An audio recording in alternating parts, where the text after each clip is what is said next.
Have you ever wondered if true transformation could happen, not while grinding through the day, but while you sleep? What if I told you that the hours you spend in bed each night could be the most powerful part of your personal growth? That while your body rests, your mind could be absorbing timeless wisdom, guidance so deep and steady, it reshapes the way you think, respond, and live. This isn't about wishful thinking. It's about a quiet revolution in your subconscious, because the truth is, your mind never truly turns off. While you sleep, it continues to process thoughts, emotions, and beliefs. And what you feed it before you drift off determines what it reinforces and what it transforms. Most people go to bed with mental clutter, worries from the day, regrets from the past, anxieties about the future, and unknowingly they train their minds to stay reactive, scattered and unfocused. But what if you replaced that noise with ancient clarity? What if, instead of restlessness, you filled your mind with the insights of the Stoics, thinkers who mastered the art of calm, strength, and purpose? For the next 4 hours, you'll hear the distilled essence of Stoic philosophy, the kind of wisdom that forged emperors, endured hardship, and inspired unshakable resilience. As your conscious mind fades into rest, your subconscious will be absorbing principles that can rewire your response to life's chaos. This is not just passive listening, it's intentional transformation. These lessons will help you detach from what you cannot control, find strength in discomfort, and cultivate a mindset that turns obstacles into opportunities, even in your sleep. So, as the world slows down and your body settles, allow your mind to awaken to something greater. Because real growth doesn't just happen in daylight, it happens in silence, in stillness, in the sacred space between wakefulness and dreams. Let the wisdom begin. Imagine what it would feel like to live without being dependent on anything or anyone for your emotional stability. Imagine being able to maintain your peace without erupting in anger, without losing control, and without letting someone's words or actions have the power to shatter your mood.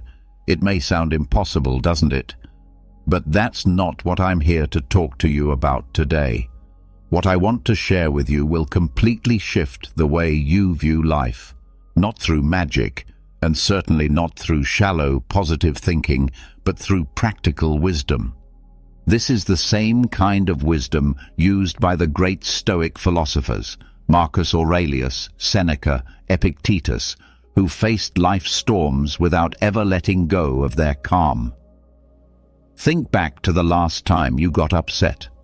Maybe someone disrespected you, broke your trust. Or maybe it was something as simple as heavy traffic that triggered your frustration.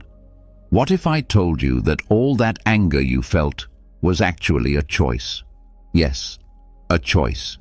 And if you take to heart what I'm about to teach you, you'll find yourself no longer reacting in those same old ways. But there's a secret, a core principle that shifts everything. In this video, I'm going to walk you through that principle step by step. But before we dive in, I want you to take one small but powerful action. Go down to the comment section and write, "I will never again get angry at anything or anyone." This single act marks the beginning of a real transformation. It's the moment you commit, not to me, but to yourself. So let's begin. The first strategy is to accept the flow of life. Life is always moving, like a river with its rises and falls, moments of serenity and moments of storm. The Stoics teach us that when we fight against what's already happening, when we resist the inevitable, we only cause ourselves unnecessary suffering. Why is that? Because resistance places you in a battle you've already lost. On the other hand, acceptance allows you to embrace life as it is, not as you wish it were. Acceptance doesn't mean giving up or becoming passive. It means recognizing that while you may not have control over external circumstances, you always have control over how you respond and what actions you take.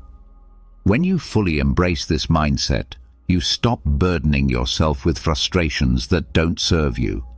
Picture yourself facing an unexpected problem. You can waste energy wondering, "Why me?" Or you can shift your focus to, "What can I do right now?"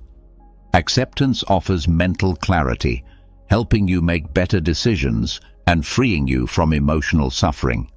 It also involves recognizing that everything in life is temporary.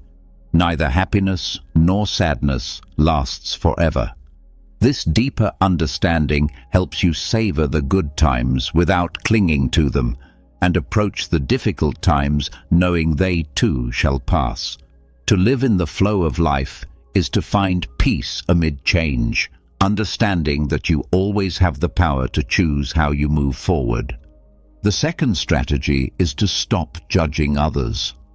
Judging people is like carrying around a heavy backpack filled with stones that don't belong to you. The Stoics remind us that most of our judgments are not really about other people. They're reflections of our own unmet expectations, insecurities, or misunderstandings. Every time you criticize or label someone, you're stepping away from the path of your own personal growth. Think about it. Someone does something that annoys or confuses you. Instead of rushing to judge, pause and ask yourself, do I really know their full story? Do I know what struggles they're facing internally? Most likely, you don't. And adopting this perspective allows you to respond with empathy rather than criticism. Letting go of judgment doesn't mean you excuse harmful behavior. It means you understand that people's actions say more about them than they do about you. This shift in perspective not only brings emotional relief, but also improves your relationships. And here's something powerful. When you stop judging others, you also let go of the fear of being judged yourself. The weight of constantly seeking approval lifts, and with that freedom comes inner peace. Rather than spending your energy criticizing others, use that energy to reflect on how you can grow and improve. We are all imperfect. We are all learning. And when you choose compassion over criticism, you contribute to a more understanding world and release yourself from emotional burdens you don't need to carry.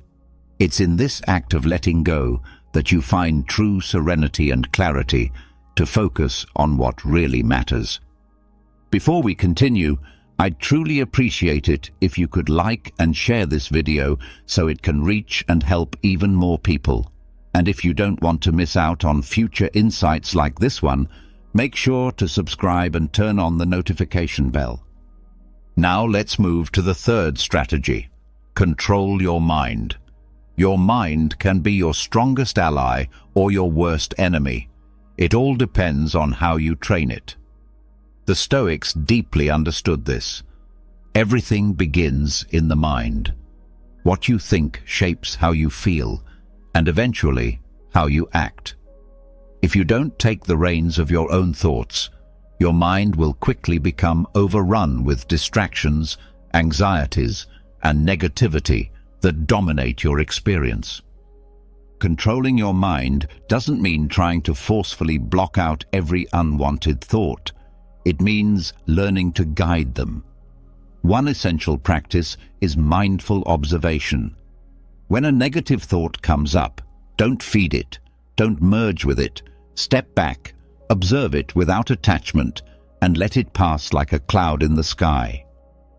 Meditation is a powerful way to strengthen this skill. Just a few minutes a day focusing on your breath or silently repeating a calming phrase can build your ability to remain steady in difficult situations.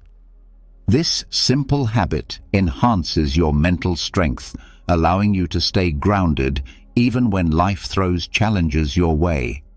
By learning to observe your thoughts without being controlled by them, You gradually develop a deeper inner peace.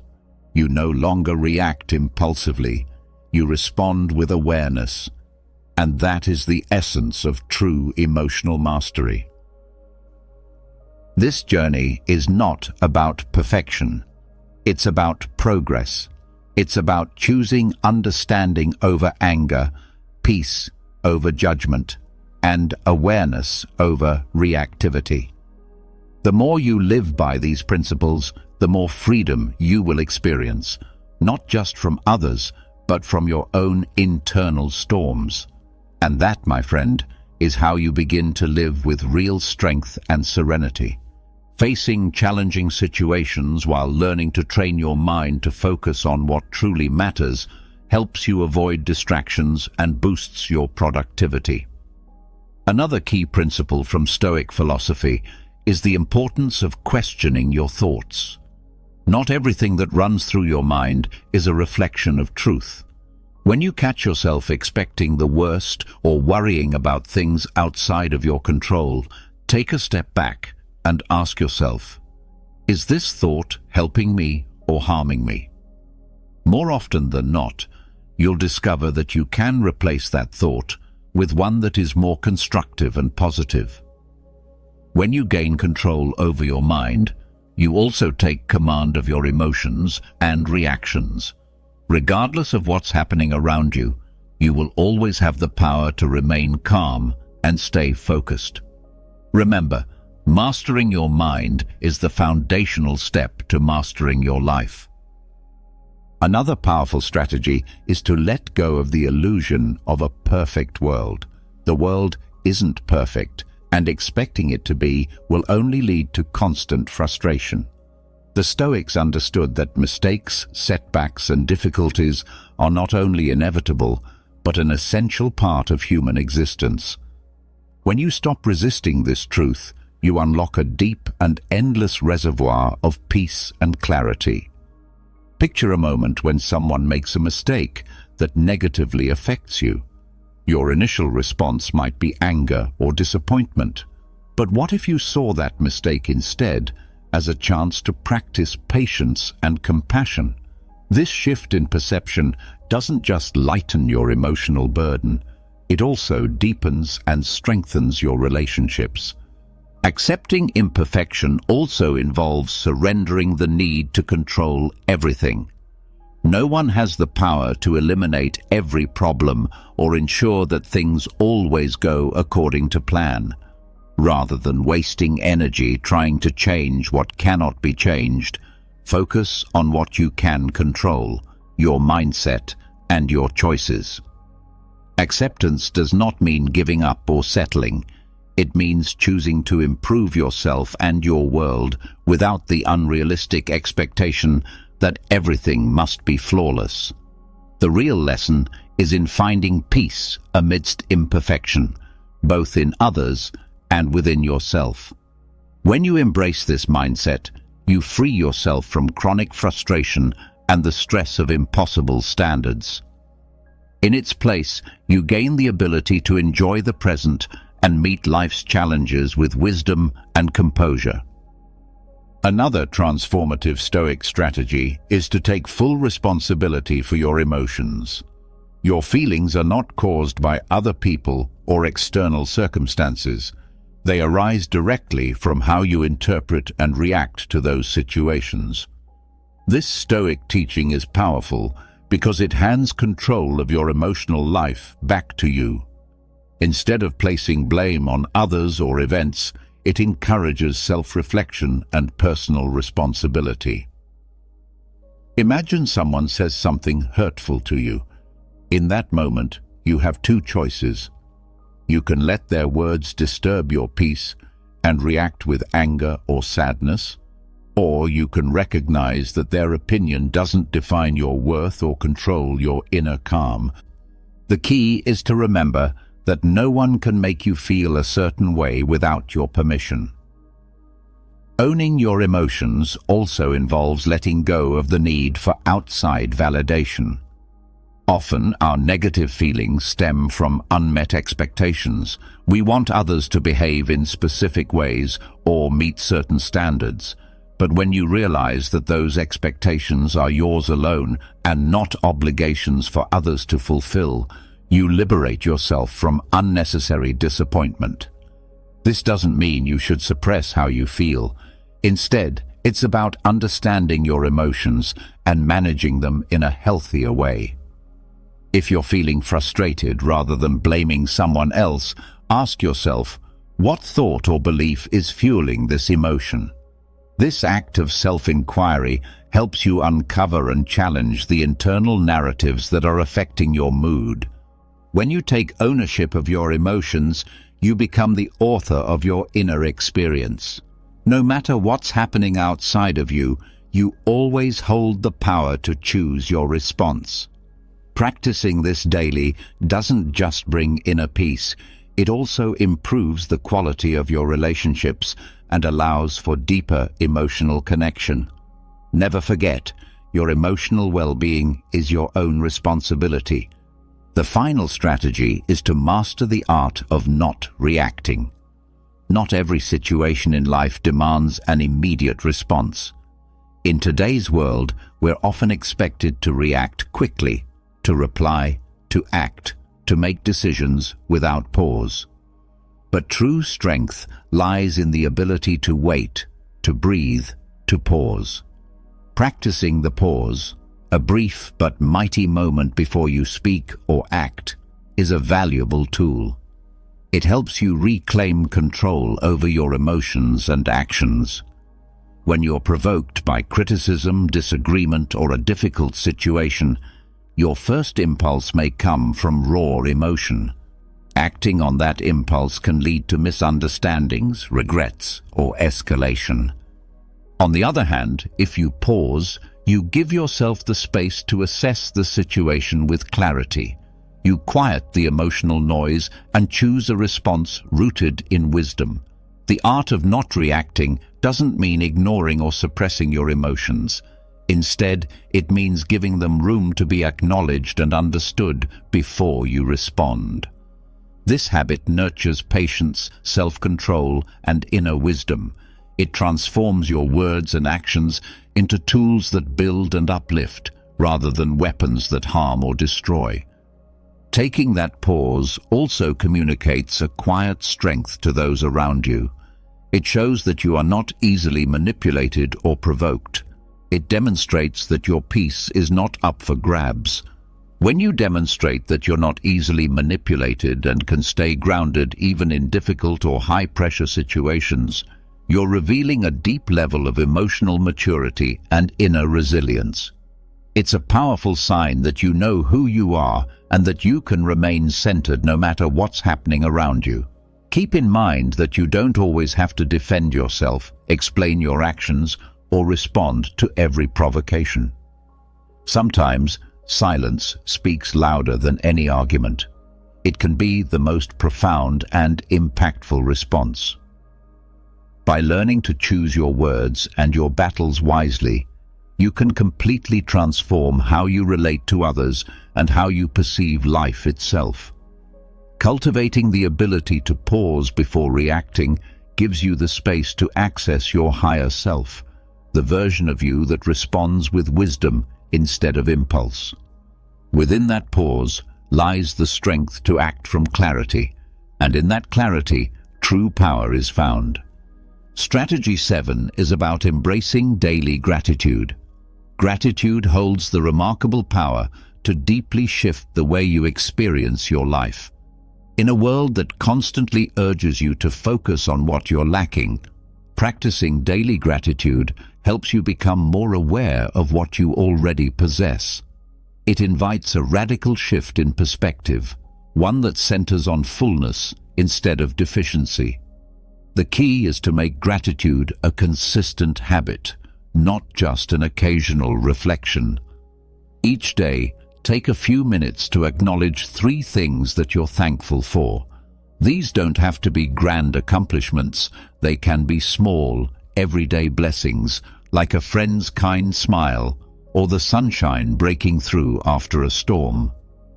The goal is to focus your mind on the things that bring you peace and joy rather than dwelling on negativity or scarcity.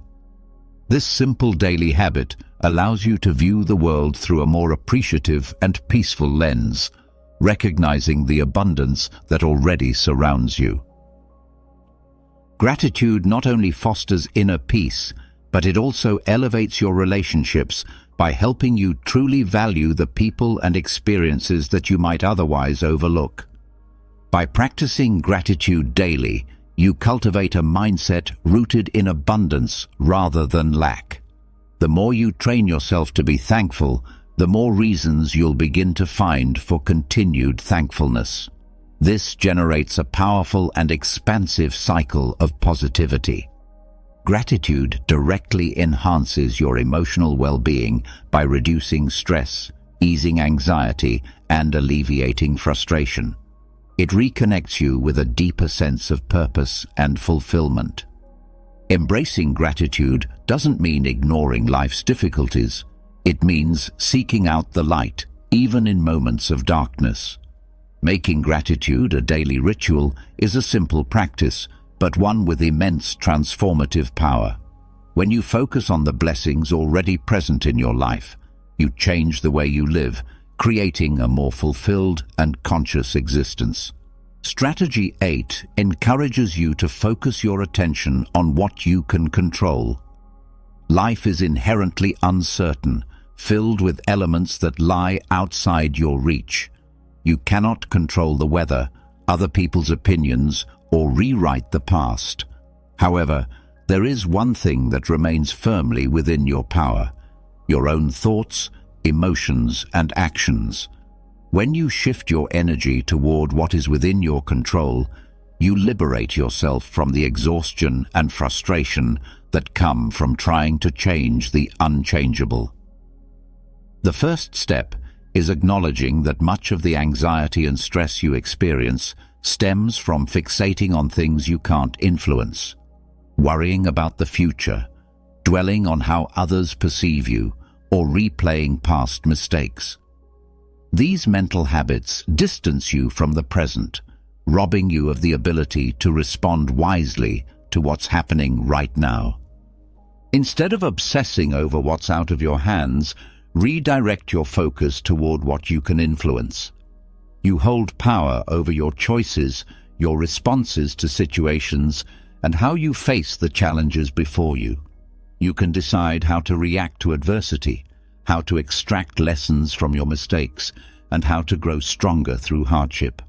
When you concentrate on what is within your control, you take the reins of your life. You become the foundation of your own peace and emotional stability, no longer relying on external conditions to feel balanced or secure. This mindset allows you to develop greater resilience. Rather than resisting what cannot be changed, you learn to adapt, to navigate life from a place of calm awareness and intentional action. Remember that your energy is limited. Don't waste it on battles that are not yours to fight. Instead, invest it in what is truly within your sphere of influence. By doing so, you will begin to live with greater mindfulness, focus, and inner serenity. Strategy 9 is to practice empathy. Empathy is among the most transformative and powerful abilities you can develop when it comes to building meaningful relationships and resolving conflict. Every person you meet is carrying invisible burdens, personal struggles often hidden behind the faces they present to the world. Before letting frustration or anger take over in difficult interactions, pause for a moment and consider what the other person might be going through. Practicing empathy doesn't mean that you have to agree with someone else's point of view, but it does mean making a sincere effort to understand where they're coming from, their feelings, their life situation, their unique challenges. When you encounter conflict, rather than reacting impulsively, ask yourself, what might this person be feeling right now? What kind of struggles or worries might be influencing their behavior? This conscious effort to understand others allows you to look beneath the surface and respond from a place of compassion rather than judgment. Empathy softens anger and dissolves tension because it fosters deeper human connection. By seeing beyond the immediate situation, you open a path toward resolution and healing. You free yourself from the constant urge to prove a point or assert your own perspective.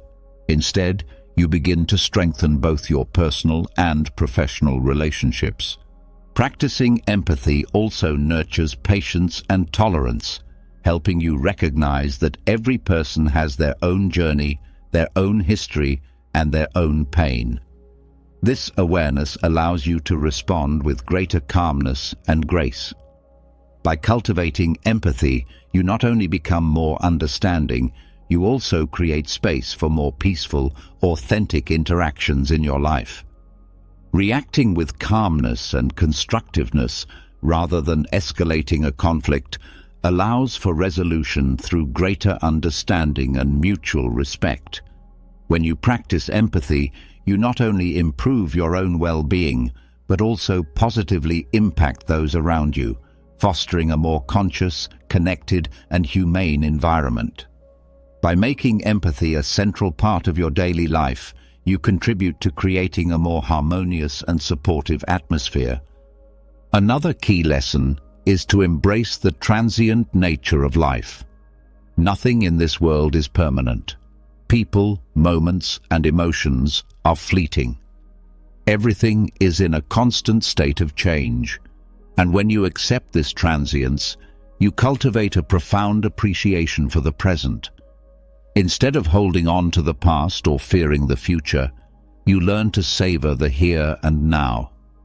Recognizing the impermanence of life also helps free your heart and mind from unnecessary emotional burdens, such as resentment and anger.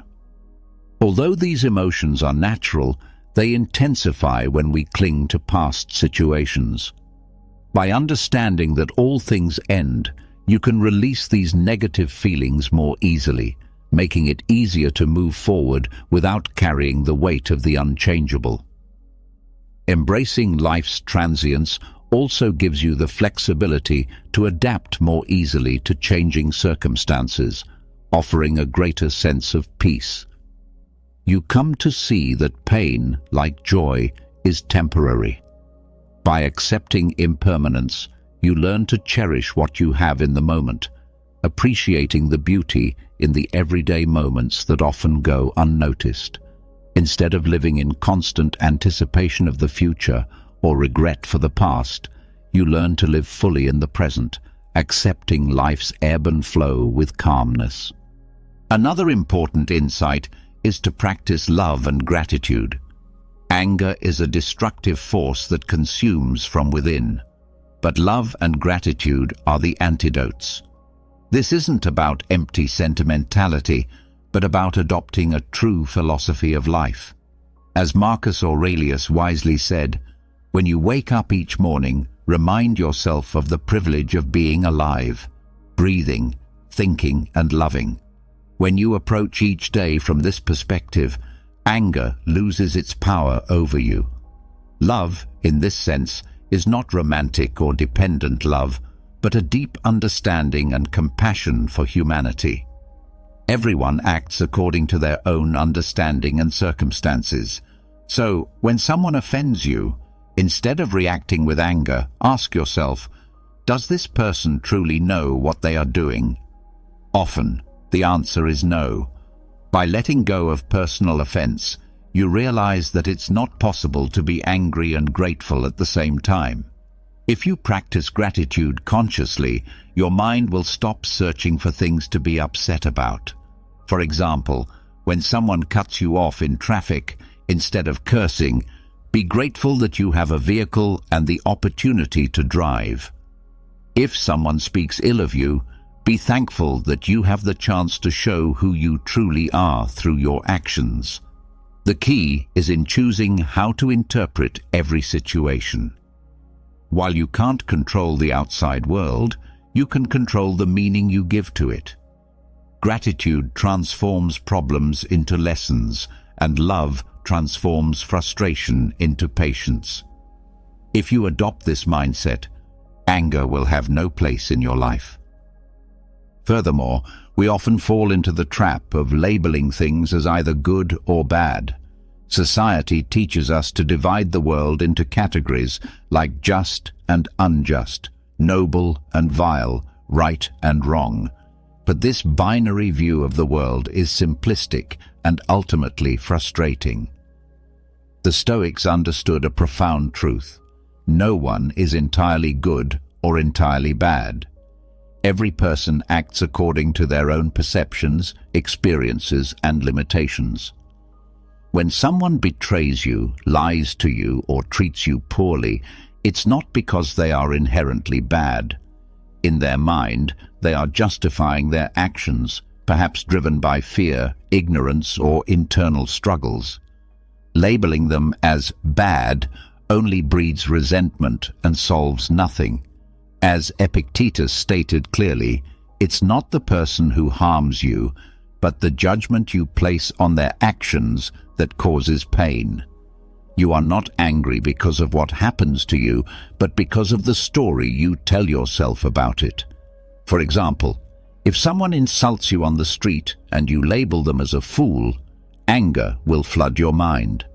But if you instead think, maybe this person is having a tough day, you free yourself from the burden of anger.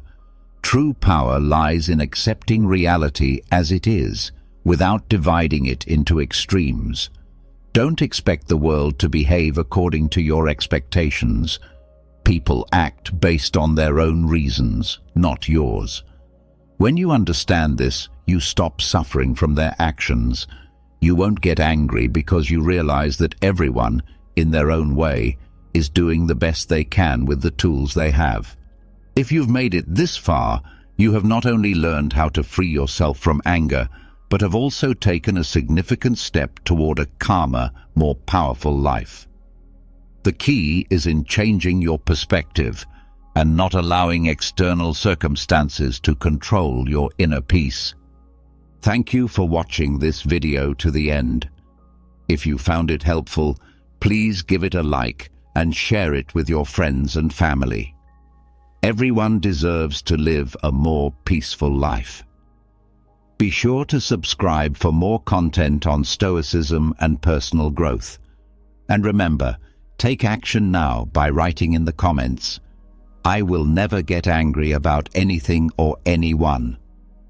This simple but powerful act is the first step toward transformation, and it marks the moment when you commit to a new way of being. Did you know that time has a wicked sense of humor? It's true, because while you're busy living your life, it's secretly setting up little traps.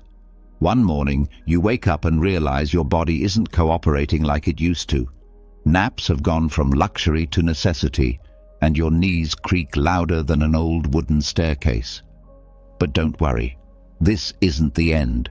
In fact, it's just the beginning. In today's video, I'm going to share with you 12 of the most uncomfortable, annoying, and downright baffling things that happen as you age. Things no one ever warned you about. And as a bonus, we'll explore how Stoic philosophy can guide you to meet these changes with grace and even a little humor. So, if you're ready to laugh at the messiness of aging, because let's face it, crying won't fix those wrinkles, stick around. I promise you'll never look at getting older the same way again, and trust me, the last one will leave you speechless.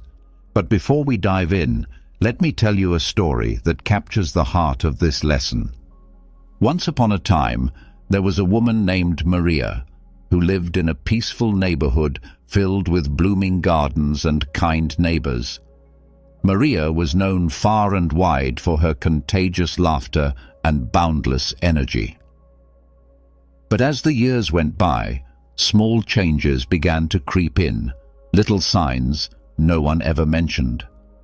One sunny afternoon, while tending to her plants, she heard an unsettling crunch from her knee, as she bent down. She brushed it off, thinking it was just a fleeting thing.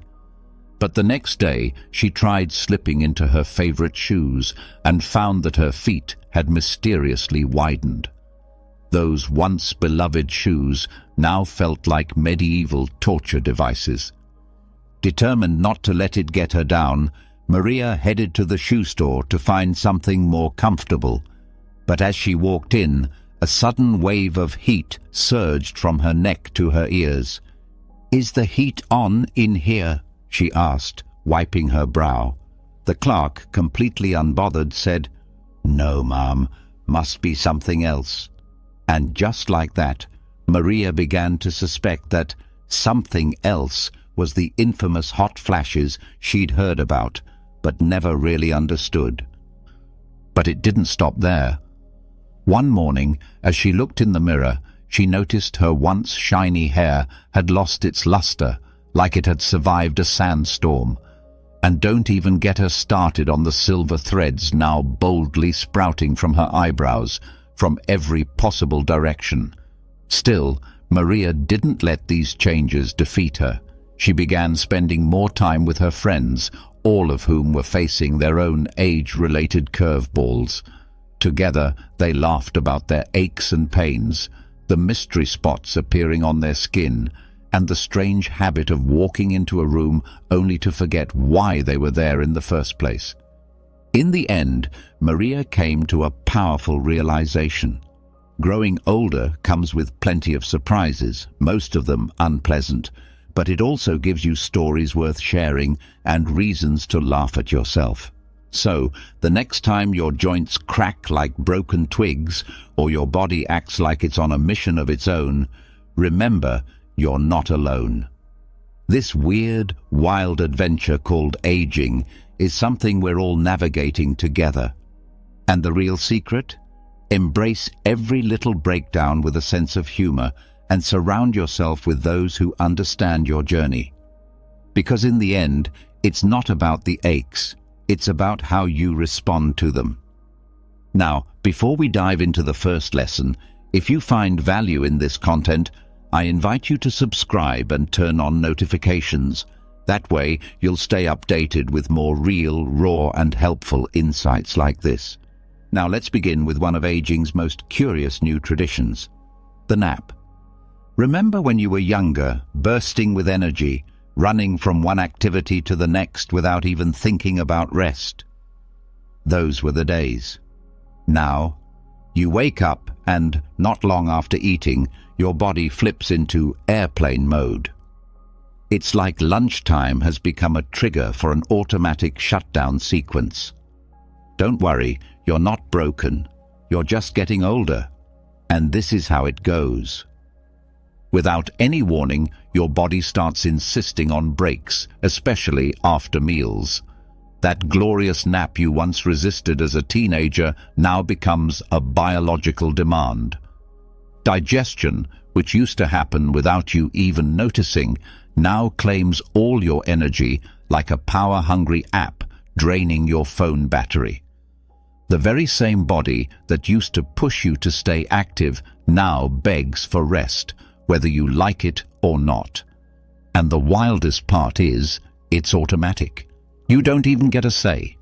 If we look at it through the lens of Stoic philosophy, which values discipline and self-awareness, you might say your body is finally enforcing its own boundaries. No matter your willpower, post-lunch fatigue hits like a wave.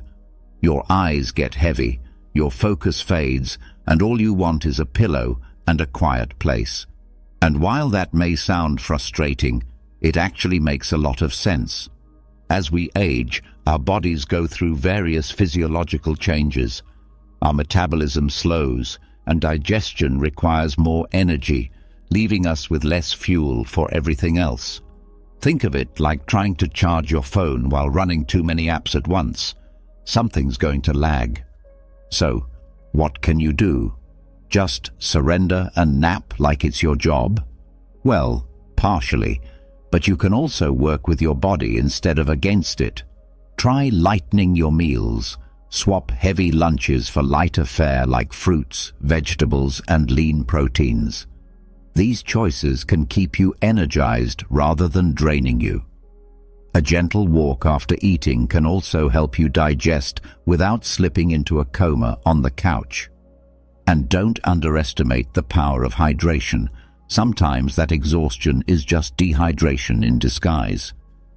Ultimately, aging doesn't mean defeat. It means transformation. And while naps may feel like a nuisance, they're actually a sign your body is prioritizing its health. So instead of resisting, lean into it. Make your airplane mode as comfy as possible. As the Stoic Epictetus once said, rest is not idleness, it's preparation. Your body is getting ready for what's next.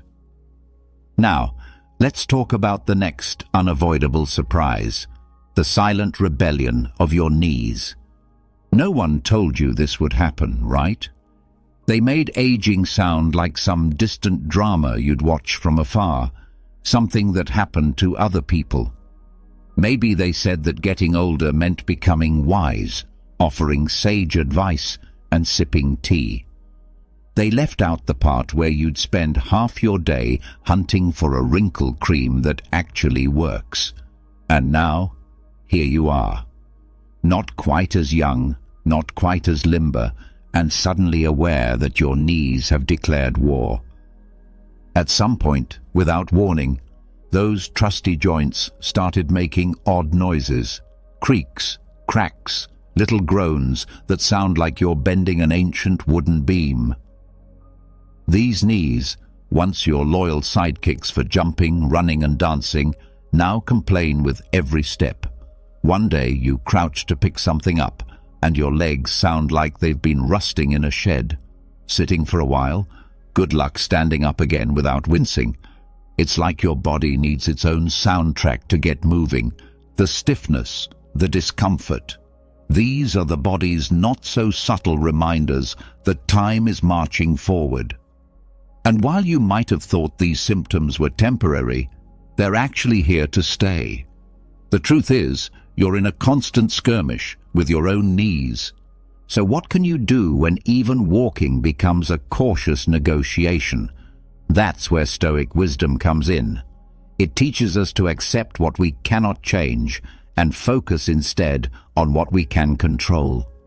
Rather than curse your creaky joints, shift your mindset. You're not the same person you once were, and that's okay. It doesn't mean you've lost. It just means it's time to adapt. Stop measuring yourself by who you used to be and start embracing who you can become now. If your knees can't handle high-impact exercise, that's not a failure. It's an invitation to discover new forms of movement. Go for a walk, take up swimming, try yoga, adjust, adapt. Listen to your body and move accordingly. The key is to keep your body in motion, not to cling to the belief that everything must be exactly as it once was. Yes, it's likely your knees will never be what they were. Time is relentless, you already know that. But if you stop interpreting this as some kind of personal failure and instead embrace the transition, you can move forward with grace. The creaking of your joints isn't the finale, it's simply the prologue to a new phase of your life. Your body is evolving, but that doesn't mean you have to bury the past or surrender to it. You still have the power to decide how to move into the future with deeper wisdom and fewer unrealistic expectations. So the next time you hear a crack or feel that odd twinge when you stand up, don't spiral into drama. It's not a catastrophe. It's a quiet reminder that even though the body grows older, your response is still fully yours to command. The Stoics taught us to zero in on what lies within our control, and one of those things is our outlook on the inevitable changes life brings. The battle with your knees might seem like a losing one, but your attitude, that's what defines how the rest of the journey unfolds. As Seneca so wisely put it, The real defeat doesn't lie in a body that ages, but in a mind that refuses to embrace the passage of time. Your memory too starts playing tricks on you. Has it ever happened that you walk into the kitchen, open the fridge, and stare blankly, having completely forgotten why you came? It's like there's someone inside your brain who suddenly decides to flip the switch and leave you groping in the dark. But take heart, you're not the only one. Memory begins pulling these stunts on all of us, especially as the years start stacking up and age begins to make itself known. No one tells you this openly. There's no grand announcement that your mind may start misfiring. It's as if the handbook for aging without losing your mind was passed around with missing pages. As we progress through life, memory changes, quietly, persistently. You start noticing that recalling things isn't as effortless as before. Remember when you could memorize long to-do lists with ease? Now, you wake up at 3 a.m. wondering if you left the car key in the ignition or forgot to switch off the bathroom light. Of course, no one warned you about this. It sneaks up like a magician's last trick, catching you off guard, leaving you stunned, not knowing whether to laugh or cry. But aging isn't only about memory loss. It comes with other subtle shifts, mysterious aches, wrinkles appearing in places you hadn't noticed before, the growing sense that your energy slips away like sand through your fingers. Still, nobody tells you that these discomforts don't spell doom. They're opportunities. Opportunities to adjust your perspective, to live differently, not desperately searching for some elixir of youth, but learning to accept life as it is, not as it once was. It's not a complex equation. The first step is acceptance. Accepting that your body and your memory aren't what they once were. But there is something far more enduring than physical youth: your mindset. The Stoics, our philosophical allies, taught a crucial lesson. We don't control everything that happens to us, but we do control how we respond to it. So, instead of throwing a tantrum every time you forget why you walked into a room or groan at the sound of your joints, you get to choose a different reaction. Maybe the answer doesn't lie in avoiding these changes, but in finding calm within them. One simple practice the Stoics recommended for gaining mastery over our minds is daily reflection. No need for odd postures or mystical silence, just a few quiet minutes each day to reflect on what truly matters and how you can respond better to what you cannot change. If you adopt this, then the next time you wander into the kitchen and forget why, you won't get angry. You'll simply take a breath, chuckle at the absurdity of it all, and move on. Yes, aging is uncomfortable, and no, it's not as pretty as the movies make it out to be. But that doesn't mean it's not worth enjoying. What you still have, the one thing that hasn't abandoned you, is your ability to see clearly, to embrace what remains. Sure, some parts of you may feel heavier now, your memory might slip, but your attitude in those moments, that can be your superpower. Like a Stoic proverb says, time can reshape the body, but it can never steal our capacity to view life with perspective. Then there's the mysterious case of the rebellious hare. There's something odd about how the body behaves as time passes. You don't quite know when it begins, but suddenly your body turns into an experimental canvas for nature's unpredictable humor.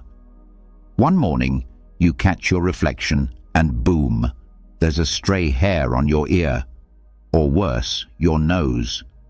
And you're left wondering, how did this even happen? It's nature's strange plan for aging.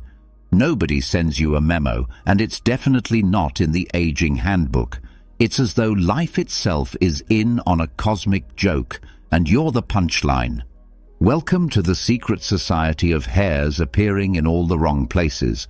As if that wasn't enough, The hairs you used to care about, the ones on your head, begin their quiet exodus, disappearing like guests who left the party early. You find yourself asking, what is going on here? It's as if nature is telling you, I'm taking this from here, but hey, here's a little something over there. Surprise! But again, Stoic philosophy steps in to offer clarity. The Stoics knew well, some things in life just don't make sense. Why do you suddenly get back hair when you can still remember proudly wearing sleeveless shirts without a care? Who knows? The whims of nature aren't yours to control. What is yours is how you handle them. That hair in your ear, it's not just an annoyance, it's a tiny reminder. Life is absurd sometimes, and the best way to face absurdity is with a grin. Focus on what really matters, those fleeting moments of serenity, that quiet cup of tea, that deep conversation. As for those rogue hairs, if they bother you too much, sure, use a little wax. But if you can laugh, even better. Remember, these hairs aren't trying to mock you, they're just doing their job. So next time you find a strand growing where it shouldn't, remember, this is just another sign that life's rules aren't always neat and logical. You don't have to understand everything. You just have to learn to accept what you can't control. And if you struggle to do that, at least do it with a smirk. Let me make something very clear, my friend. Aging isn't your enemy. It's simply a reminder that everything in life, even unwanted hair growth, is relative. Then we get to one of the most humbling shifts of all, those sounds you make when rising from the couch. Ah, the golden days when you'd leap up like a gymnast, muscles and joints cooperating without protest. But oh, how time changes the game. Now you rise and suddenly your body begins making a series of unexpected noises. Ugh. Oh. As if you've adopted a whole new language, one spoken in groans and sighs. Welcome to the fine art of creaking when getting up. No one gave you a heads up on this, did they? Nobody warned you that the simple act of standing could become a symphony of resistance from your body. The simple act of shifting your position now feels like a full-blown rebellion declared by your bones and muscles. Welcome to the undeniable truth. Aging has caught up with you, and you're aware of it. Those moments when you're enjoying a movie or lost in the pages of a book, and you decide to get up. That leg you had comfortably stretched out suddenly resists with a stiff protest. Your neck no longer turns as smoothly, and your back? That back cracks with a sound so sharp you're left wondering if you should be calling a doctor or accepting that you've officially joined the ranks of creaky, rusting machines disguised as people. And as you glance around, hoping no one else heard that odd but unmistakable pop, you realize this is your new normal. There's no fighting it. This becomes your quiet mantra. Anyone claiming that aging is a beautiful journey has likely never tried getting up after a weekend binge-watching session, or worse, after spending an entire day sprawled across the couch. The Stoics believe that what truly defines us is not the adversity itself, but how we respond to it. Well, let's be honest.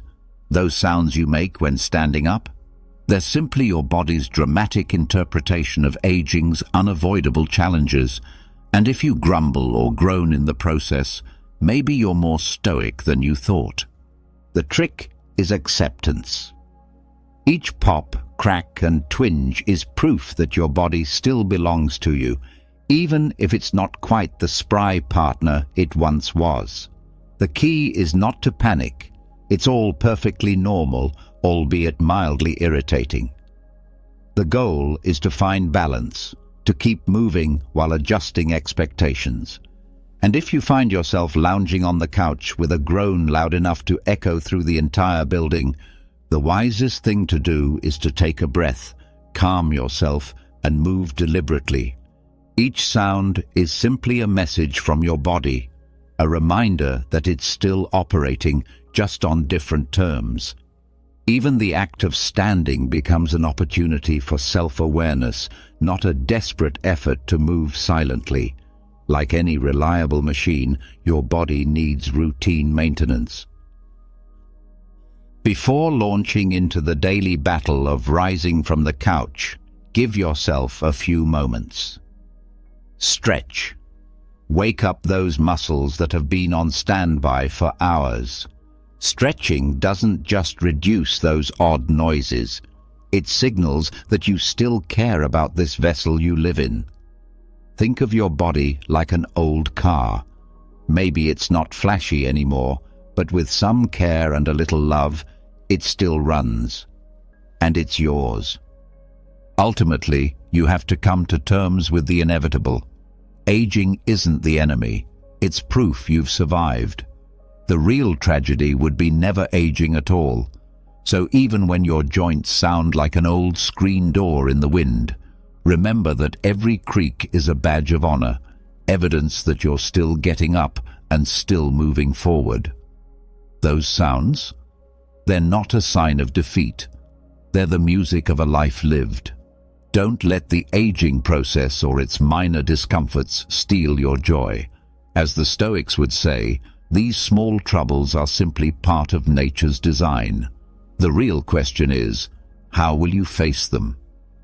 So next time you rise and let out a theatrical groan, remember, it's not a weakness, it's a declaration. You're still here, you're alive. And that, dear friend, is more than enough. As Marcus Aurelius wrote in his Meditations, true strength is not found in the condition of the body, but in the way you respond to its limitations.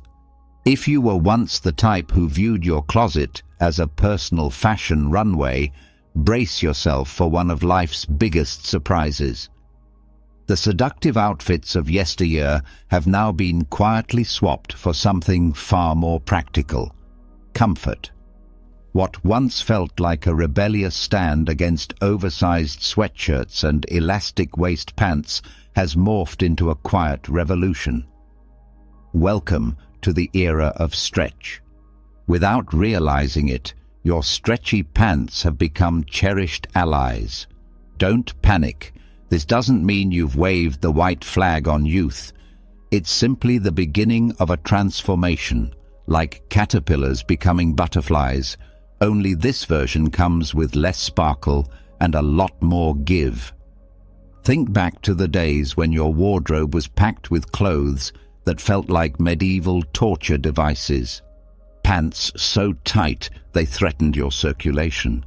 T-shirts so fitted they might as well have been vacuum sealed to your body. Sound familiar? That, dear Stoic in the making, was just the beginning of a long, slow evolution. In youth, we viewed fashion as a battlefield, proof that we could endure the suffering of discomfort for the sake of style. But over time, style yields to sensibility. That once bold fashion statement becomes a quiet survival tactic. It's no longer about looking fabulous. It's about breathing, moving, living. The stretchy pants you once swore off are now treasured for their silent support, for the way they let you move without protest. The perfect fit becomes an illusion, a ghost from a past life where everything clung just right. Now, a solid pair of leggings or yoga pants isn't a backup plan. It's a strategy for daily survival. Let's be honest. The pain inflicted by skinny jeans is no longer worth it. The shift didn't happen overnight. It crept in quietly, like a lesson in Stoic acceptance, a string of small realizations that comfort matters more than appearances. Comfort grows within you slowly, like a plant taking root. It starts as a small thought, and blossoms with time and changing needs. The person who once sacrificed ease for image now views life differently. Without the need to conform to painful norms, you begin to understand true freedom. And this transformation is inevitable. Life pushes you toward it, and no matter how hard you resist, learning to adapt becomes the most stoic decision you can make. The ancient philosophers preached that acceptance is the path to inner peace. In this case, embracing elastic waistbands might be your first step. It's more than fashion, it's maturity. Your wardrobe isn't just about what you wear, it's a reflection of how you accept each new chapter. Sexy may be subjective, but comfort, that's universal. And when you stop chasing unattainable beauty standards, you discover something far richer: peace with yourself. So go ahead, celebrate your stretchy pants. Embrace the transformation of your closet. Because the real goal isn't to impress others, it's to feel good in your own skin. Etch this truth into your soul. Choosing comfort isn't giving up. It's wisdom. Real freedom lies in discovering what makes you feel genuinely good and holding on to it. Sleep, once a casual part of your daily routine, becomes a full-blown odyssey as you transition from the invincible nights of youth to the surrender of adult realities. There comes a time when you must admit that uninterrupted 8-hour stretches of rest have become mythical. And this realization leads to another. Life is basically a long chain of uncomfortable compromises.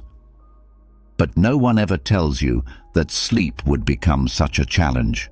When you're young, sleep is effortless. It just happens.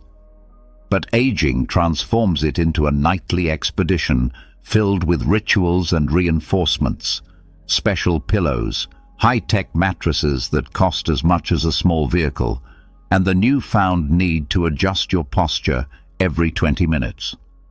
Let's start with the mattress. Suddenly, the once comfortable bed becomes a battleground for your spine.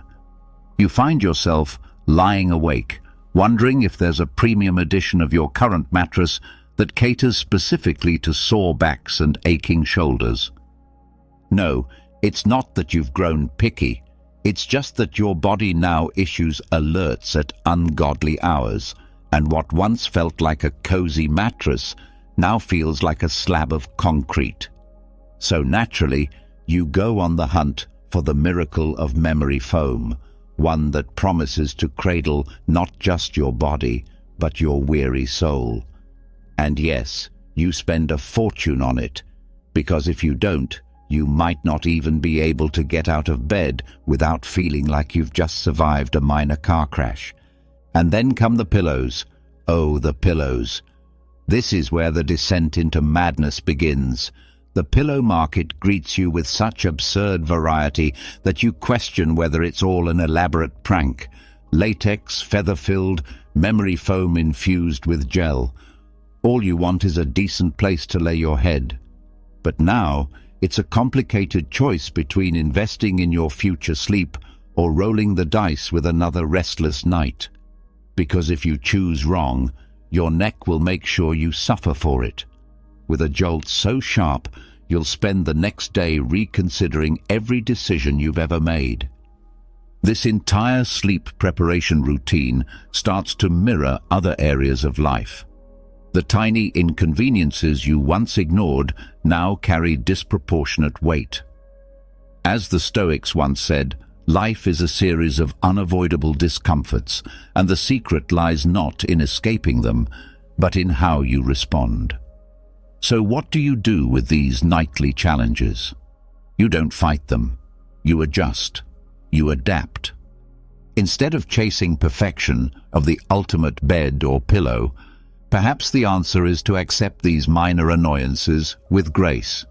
Maybe true rest comes not from ideal conditions, but from the peace that acceptance brings.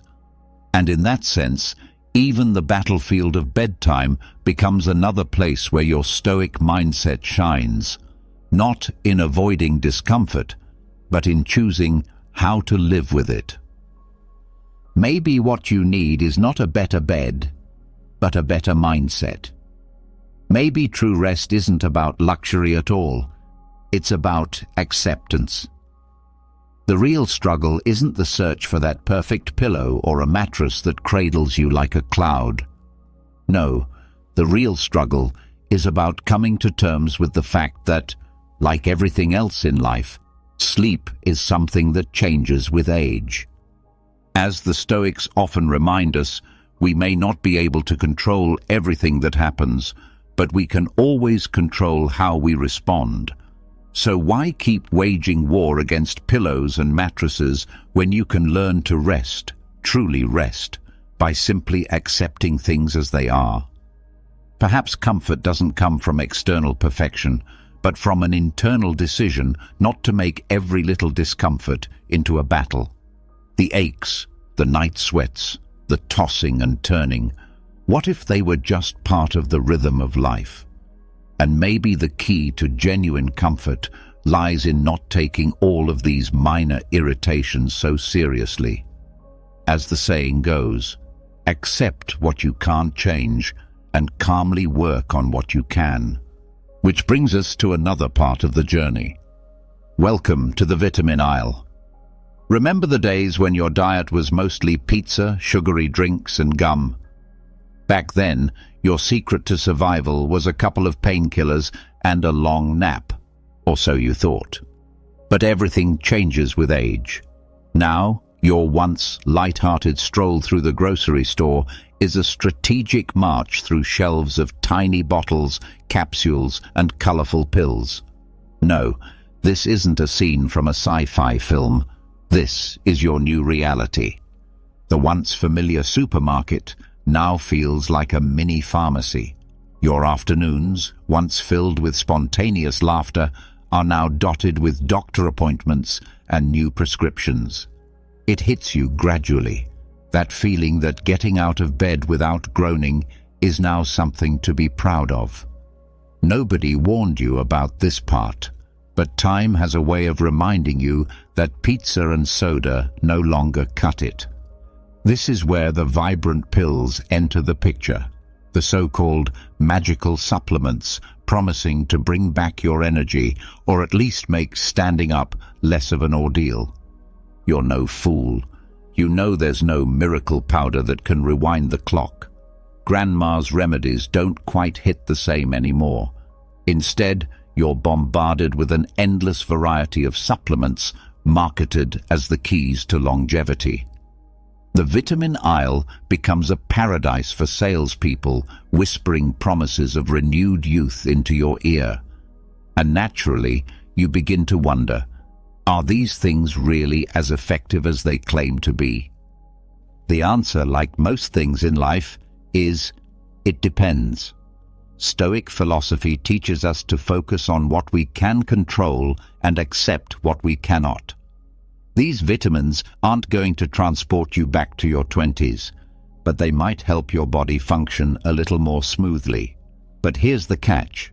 If your plan is to rely on pills while staying glued to the couch, your results will likely include nothing more than indigestion and a higher grocery bill.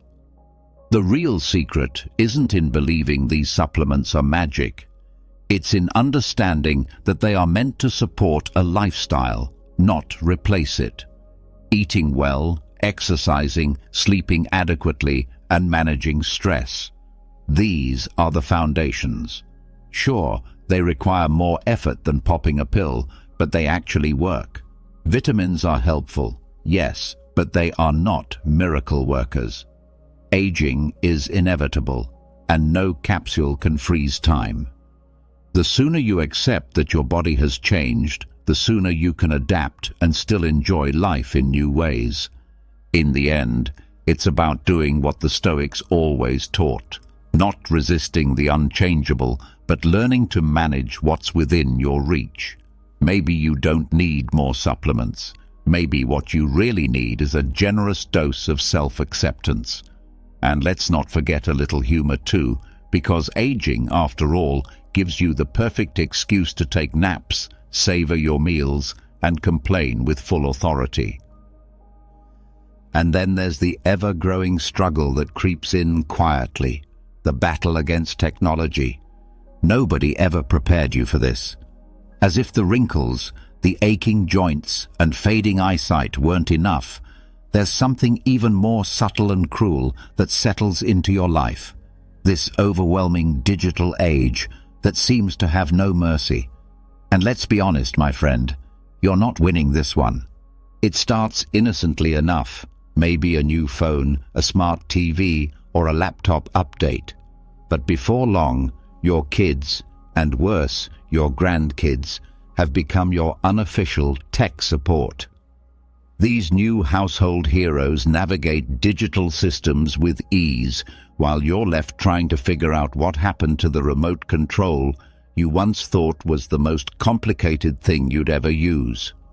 Now, you're dealing with smartphones that update while you sleep, laptops that seem to have moods of their own, and devices that expect you to have the patience of a saint. And let's be real, even the Stoics would struggle here. The worst part? It's not just that you don't understand how it all works, it's that you don't want to understand it anymore. What once was a simple gadget now feels like a Rubik's Cube made of code and buttons. And when something inevitably malfunctions, your younger relatives look at you with a blend of pity and disbelief, like somehow you personally sabotaged the Wi-Fi just by touching your phone. As if your fingers were digital landmines. Accept it. You've lost this battle, and that's okay. You were raised to believe that effort and persistence solve everything. But this is a generational shift. And the smart move now is to delegate. Let go of the guilt. Not every glitch is yours to fix. When your screen freezes, you don't need to dive into a rabbit hole of tech forums. Just hand it over. Your grandkids? They are the new tech wizards. They'll not only fix your settings, but might even teach you how to enjoy this strange digital landscape. And while they work their magic, take a breath. Channel your inner Stoic. Getting upset won't bring back the battery life or recover that forgotten password. There's wisdom in knowing when to pause and ask for help.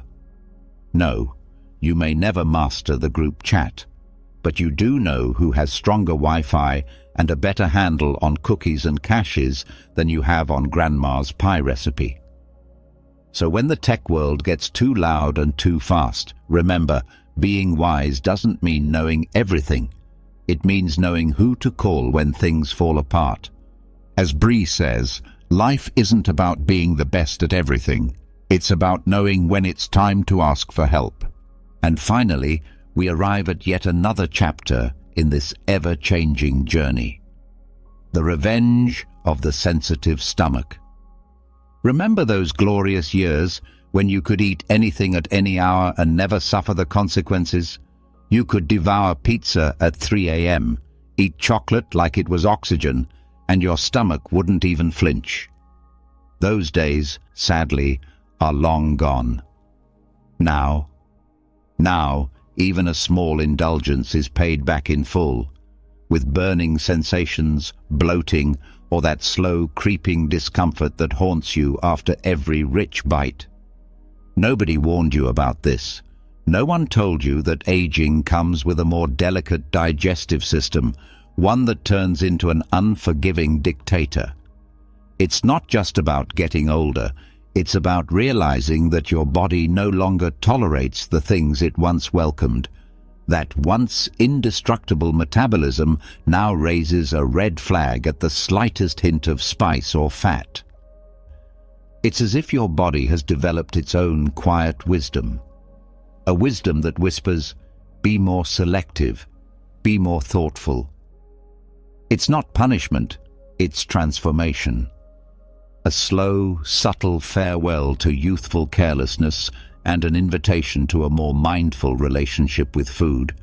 So, yes, the sensitive stomach might seem like a betrayal at first, But maybe it's just another way your body asks for respect.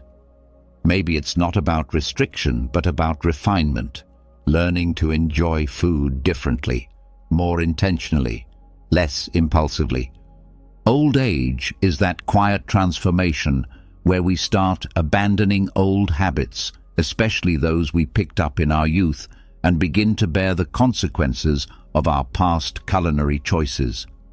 It's as if our bodies, in their silent wisdom, decided that from now on we must be more careful with what we consume. Almost like a form of payback. You enjoyed that pizza last night? Well, today you're going to regret it. It's as though your body speaks to you in a cryptic voice, gently but firmly reminding you of the consequences. But why does this happen? The answer lies in the teachings of the Stoics, who emphasized the value of moderation and self-discipline, principles we may not have considered urgent until our digestive systems began to protest. Perhaps it's finally time we listen to those ancient philosophers, not to become ascetics, but to recognize that excess comes at a cost. Eating mindfully is one way to shield ourselves from those uncomfortable aftermaths, those moments when we ask ourselves, when did I become someone who can't even enjoy ice cream without regretting it? The real question is, what do we do now? It's not about obsessively dieting or becoming enslaved to meal prep containers. It's about identifying what no longer agrees with us and redefining our relationship with food. It's like having a heartfelt talk with an old friend you can't see every day anymore. You still love them, but being around them too often just doesn't work for you. The solution might not be saying goodbye forever, but rather visiting in moderation. Begin by observing what makes you feel unwell. Maybe late-night meals no longer suit you. Maybe cheese after dark is no longer your friend. Yes, it's sad, but it's real. And maybe, just maybe, your body is craving more fruit and fewer fried indulgences. The good news is, there are many delicious options that won't make you pay for them the next day. What matters most is remembering to take care of yourself. The Stoics remind us that real freedom comes from self-mastery. And if that means listening to your gut, literally, then welcome to the club. Life doesn't have to be all sacrifice, but you also can't keep ignoring the signs. In the end, the aging body becomes less forgiving. The sensitive stomach's revenge is very real, but it's something we can manage. The key is moderation, paying attention to what your body is telling you, and above all, knowing this isn't the end of the world, though it might be the end of carefree pizza nights. Let me tell you again, in case you missed it, self-care isn't about restriction. It's an act of love for yourself. Then there's the weekly doctor's appointment. Remember when your calendar was filled with spontaneous get-togethers and last-minute adventures? Those days seem to have faded, replaced now by something far less glamorous: regular visits to the doctor. Adulthood, which once promised freedom and maturity, has begun to look more like a cycle of medical checkups than fun-filled afternoons with friends. And the most surprising part? No one warned you. No one prepared you for this unexpected plot twist in life. Here we are, standing on the threshold of maturity, where bachelor parties are now swapped for cholesterol screenings and monthly dental checkups. It's as though your body, once it reached a certain age, decided to deliver a quiet but firm reality check. Not because you've become a more responsible person, but because life decided it's time to remind you, sometimes sharply, that time leaves traces. You begin to notice your body isn't cooperating the way it used to. There's the knee that creaks, the mysterious back pain, and the blurry vision you once brushed off as nothing. And what's worse is that no one tells you health issues will start arriving more frequently, more uncomfortably, and more urgently. It's not that you've become a hypochondriac, it's just that your body now speaks louder and more often, and it's not always polite in how it delivers the message. So, what now? If you've made it this far, you've likely realized the answer isn't denial, it's acceptance, mixed with a dose of dark humor. The Stoics, those ancient sages, spoke often about embracing the inevitable and finding peace amidst hardship. And while we're not writing philosophical letters from Roman villas, we can still apply a bit of that wisdom. Rather than stress over the growing number of appointments in your calendar, try to see them as moments of self-care. Maybe these visits are the new form of celebration. It's not quite like coffee with friends, but believe it or not, sometimes a chat with a good doctor can be just as revealing. Aging isn't a comfortable topic. Nobody tells you how many unglamorous things you'll start doing unintentionally. But how you face it makes all the difference. Accept those checkups as part of the journey, not a punishment. Because if you think about it, those appointments might be the healthiest plans you'll ever make. And above all, remember to laugh through it all, because sometimes that's all we can do. As Gandhi said, what feels like an obligation today may someday become a wise decision. And then there's this incredible shift, the power of, I don't care anymore. Have you noticed that as you age, you begin to feel a strange yet beautiful relief from the things that used to weigh you down? It's as if some invisible burden has quietly lifted, making space for something much lighter and more freeing. That, my friend, is the magic of simply not caring so much anymore. And the best part? No one teaches you this. You discover it all on your own with time. And far from being a loss, it's a gift. In our younger years, we're haunted by social pressures, constantly wondering what others think, how they see us, and whether we're living according to some unspoken rule book. It's like being trapped under a microscope of judgment. You bend and stretch to meet expectations. Sounds familiar, doesn't it? But then, somewhere along the line, you begin to ask, does this really matter? And that's when the magic begins. A switch flips. Suddenly, the need to please others disappears. Because let's be real, how many times have you stressed over someone's judgment, only to later realize they probably don't even remember your face? This is where the Stoics come in again. These old philosophers didn't just know how to think, they knew how to live. They taught that we can't control what others think or say, but we can control how we respond. And yes, life will teach you this too, but it's always good to be reminded. When you stop caring about every opinion thrown your way, you make room for what truly matters. Aging grants you the beautiful license to free your mind from the chains of outside validation. It's like you're suddenly walking through life with a sign that reads, "My happiness is my own responsibility now."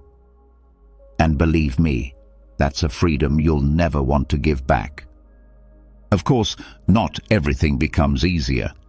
As we grow older, we also find ourselves doing things we never imagined, like letting someone cut in line without saying a word, or listening to a long-winded complaint without interjecting. Not because we agree, but because we simply no longer have the energy for those battles. But here's the secret. Aging teaches you which fights are worth it. You learn to let minor annoyances roll off your back like water on a duck's feathers. Growing older isn't just inevitable, it's liberating. It allows you to shed the burden of other people's expectations and start living according to your own values. This doesn't mean you become selfish or reclusive. It means you learn to see clearly what's truly important. So the next time you catch yourself worrying about something that won't matter tomorrow, remind yourself of this incredible power, the power of "I don't care." It's yours now. And as you embrace this freedom, you'll start to realize that living without all that mental noise might be the closest thing we ever get to real peace. As Carl Jung once said, life is far too short to live under the microscope of other people's expectations. Have you ever been ghosted? You thought everything was going great, but suddenly she disappears without a trace, leaving you hanging and wondering what went wrong. Or maybe she's acting hot and cold. One day she's all over you, the next, complete radio silence. It's maddening, isn't it? Let me be brutally honest with you. Women are playing games, and if you don't recognize these games and know how to handle them, you'll find yourself stuck in an endless cycle of frustration, confusion, and heartbreak. But here's the catch. It's not your fault that these games exist, but it is your responsibility to outsmart them. Today, I'm going to share with you 10 foolproof strategies to outsmart any woman playing games with your heart. And no, I'm not talking about manipulation. I'm talking about mastering yourself through stoicism. You will learn to become the calm in the storm, the unshakable man who can't be controlled by anyone. So buckle up, because this is going to be a wild ride that will change the way you handle relationships for good. Before we dive into these strategies, let's get one thing clear. Why do women play these games in the first place? Why do they ghost you, breadcrumb you, or keep you in emotional limbo? The truth is, women use these games as a way to test your emotional strength.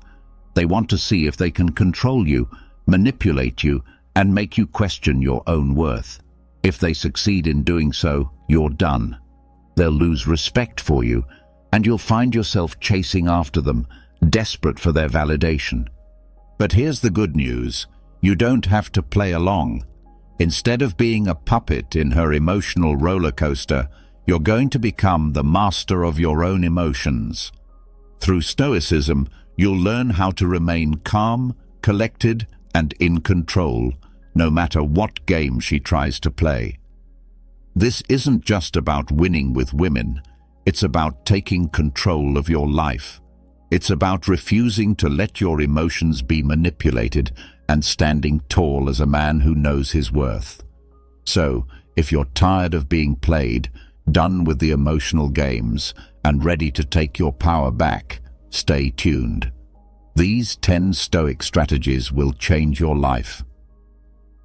The first strategy is about detaching emotionally and stopping the reactive behavior that most men fall into.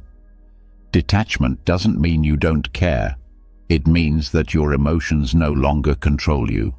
You are no longer reactive. Most guys freak out when a woman pulls away or starts acting distant. They become anxious, overthink the situation, and try to fix things. But here's the truth. Women are testing you. They want to see how easily you crack under pressure. When you chase after them, desperate for their attention, you fail the test. Instead, you need to remain emotionally detached. Whether she's texting you every 5 minutes or ghosting you for a week, your emotional state should remain unchanged. Stay calm, stay centered, and don't let her games sway you. The more you practice emotional detachment, the more attractive you become.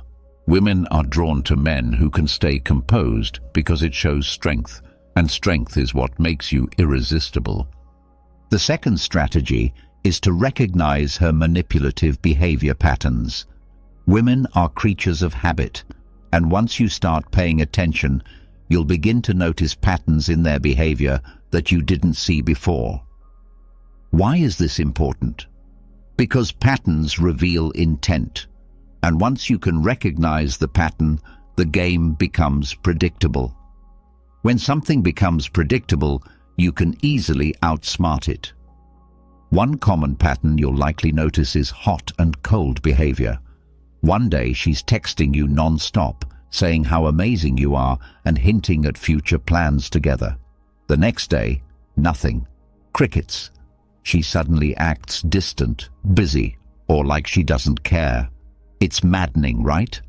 This is the classic push-pull strategy. Women use this to see if they can get you to chase after them.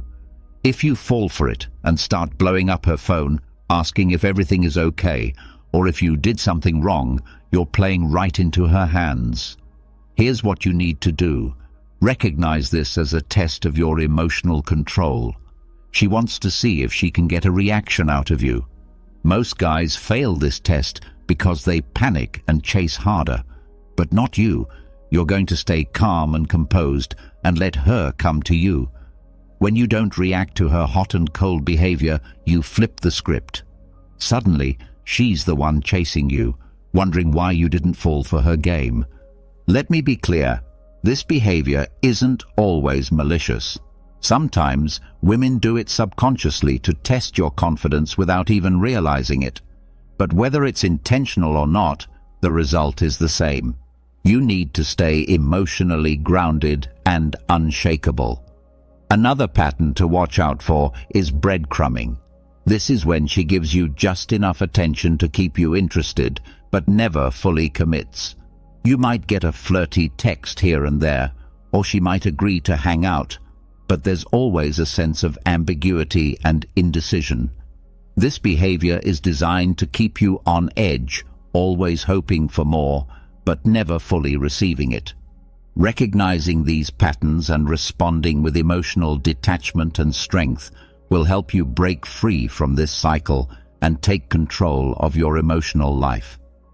By learning to recognize these behaviors and mastering your own emotional response, you'll transform your relationships and become a man who's unshaken, in control, and immune to the emotional games that many women play. You might receive a flirty text here and there, or she may agree to meet up sometime, but when it's time to actually make plans, she's nowhere to be found. This behavior is a strategy designed to keep you emotionally hooked, investing your time and energy without giving you any real commitment in return. How do you handle breadcrumbing? The key is to call it out calmly, without anger or emotional investment. You could say something like, "Look, I'm not here for half-hearted attention. If you're not interested in spending time together, that's fine, but I'm not going to wait around." The important thing is that you're not angry, not emotional, and definitely not chasing after her. By setting this boundary, you make it clear that you have standards and won't settle for less than you deserve. Setting firm boundaries is essential to commanding respect. The truth is, if you don't establish boundaries early in a relationship, you're signaling to her that it's okay for her to walk all over you. Many men fear setting boundaries because they worry it will scare women off, but women actually crave boundaries because they show self-respect. A man who respects himself earns the respect of others, including women. Setting boundaries isn't about controlling her actions. It's about communicating your needs to feel respected in the relationship. For example, if she's constantly canceling plans last minute or leaving you hanging without any explanation, you don't ignore it or let it slide. Instead, you address it directly and calmly, saying something like, "I've noticed you've been canceling a lot lately, and I value consistency. If you're not interested in making plans work, that's fine, but I'm not okay with this back and forth." You're not attacking her, not accusing her, but simply stating your boundary. When you communicate this with self-respect, you're forcing her to either step up and respect you or move on. Either way, you're protecting your emotional energy.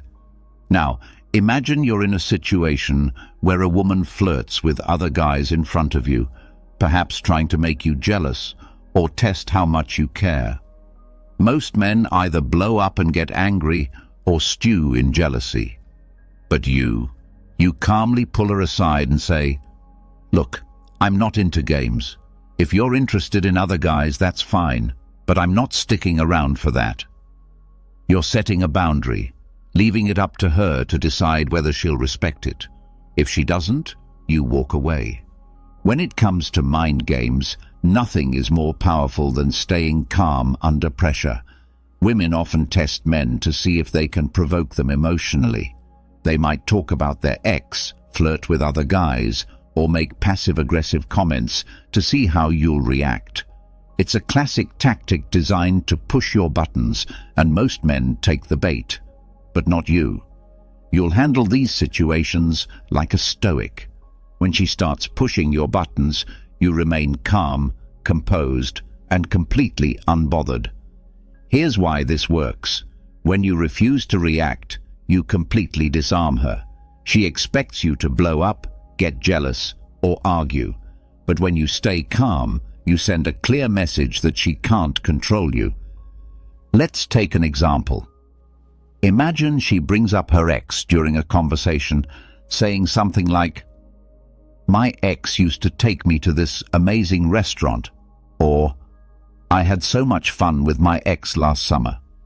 She's trying to get a rise out of you, to make you feel insecure or jealous. Most guys would respond by saying something like, "I don't want to hear about your ex," or "Why are you still thinking about him?" But not you. You stay calm and respond with something like, "That's cool, I'm sure he was a great guy." By doing so, you're not giving her the reaction she's looking for, and that makes you unpredictable. In another scenario, imagine she flirts with another guy in front of you, maybe in a group setting. Most men would start to fume, either trying to outdo the other guy or getting angry at her for disrespecting them.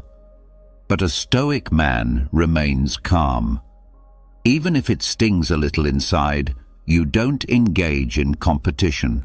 You simply observe and show her that you're not threatened. If she's doing this to get attention from you, your calmness will make her wonder why you're not reacting. That's when the power shifts back to you.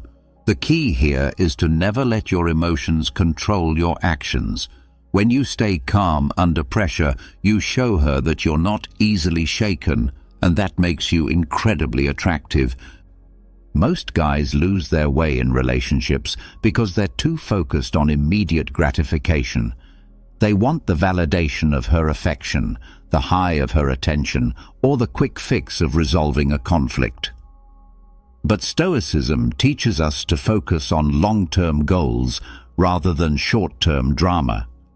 When you focus on your long-term goals, you stop being distracted by her games. You prioritize your own development, emotional stability, and self-respect, which ultimately leads to a stronger, more balanced approach to relationships. You become less concerned with the immediate highs and lows, and more focused on creating lasting, meaningful connections built on mutual respect and understanding. When it comes to relationships, focusing solely on short-term desires, such as craving attention or trying to fix conflicts immediately, can easily lead to emotional instability. Stoicism, on the other hand, encourages a longer-term perspective. By prioritizing long-term goals, whether in your career, physical fitness, or personal growth, you stop getting caught up in the daily drama that can come with a relationship. Consider this. If you're working hard to build a successful career, improving your fitness, and developing as a person, do you really have time to get lost in petty mind games? Absolutely not. You've got bigger things on your plate. This shift in mindset serves two key purposes. First, it makes you less emotionally reactive, because your emotions are no longer tied to the whims of another person's attention. You stop relying on her for emotional validation because you're already getting that from the progress you're making in your own life. Second, it makes you more attractive because women find purpose-driven men magnetic. A man who is focused on his mission in life exudes an energy that is far more compelling than someone who is fixated on someone else's actions. Let's imagine you've been dating a woman for a few weeks and everything seems to be going well. But suddenly she starts pulling away, texting less, making fewer plans, and acting distant. The typical response for most men would be to panic, overthink, and try to fix things by chasing harder or making themselves more available. But a man who is focused on his long-term goals does not flinch in the face of this. Why? Because he knows that his worth isn't defined by whether or not she's giving him attention. He's busy building his empire, improving himself, and pursuing his goals. If she wants to be part of that journey, great. If not, he won't lose any sleep over it. When you're focused on long-term goals, you naturally become more emotionally independent. You stop needing her to validate your worth because your progress and accomplishments already do that. And here's the thing. When she sees that you're not chasing her or getting caught up in the drama, she will find herself drawn to you more. Why? Because you're not the guy waiting around for her text. You're the guy too busy working on his life to care about petty games. One of the biggest mistakes men make when dealing with women who play mind games is retaliating emotionally. Let's say she flirts with another guy or does something that makes you feel hurt or jealous. The typical response might be to try and get even, to flirt with another girl to make her jealous, or play hard to get to make her chase you. But make no mistake, this will never work.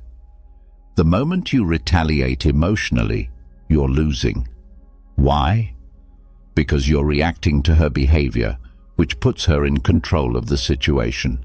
You're letting her dictate your actions, and this is a sign of weakness. A Stoic man, however, never retaliates emotionally. He understands that emotional reactions are a weakness and instead responds with calm indifference. For instance, if she ghosts you, you don't chase after her or play games in return. You simply withdraw your attention and focus on yourself. If she tries to make you jealous by flirting with another guy, you don't take the bait. You stay calm and continue with your life. Imagine you're at a party with a woman you've been seeing and she starts flirting with another guy right in front of you. Most guys would either get angry and confront her or try to flirt with another girl to make her jealous. But both of these reactions come from insecurity. As a Stoic, you stay calm and don't engage. You refuse to give her the emotional reaction she's looking for, and that drives her crazy. Why? Because you've shown her that she doesn't have power over you. When you don't retaliate emotionally, you maintain control of the situation. You send the message that you won't be manipulated by her games.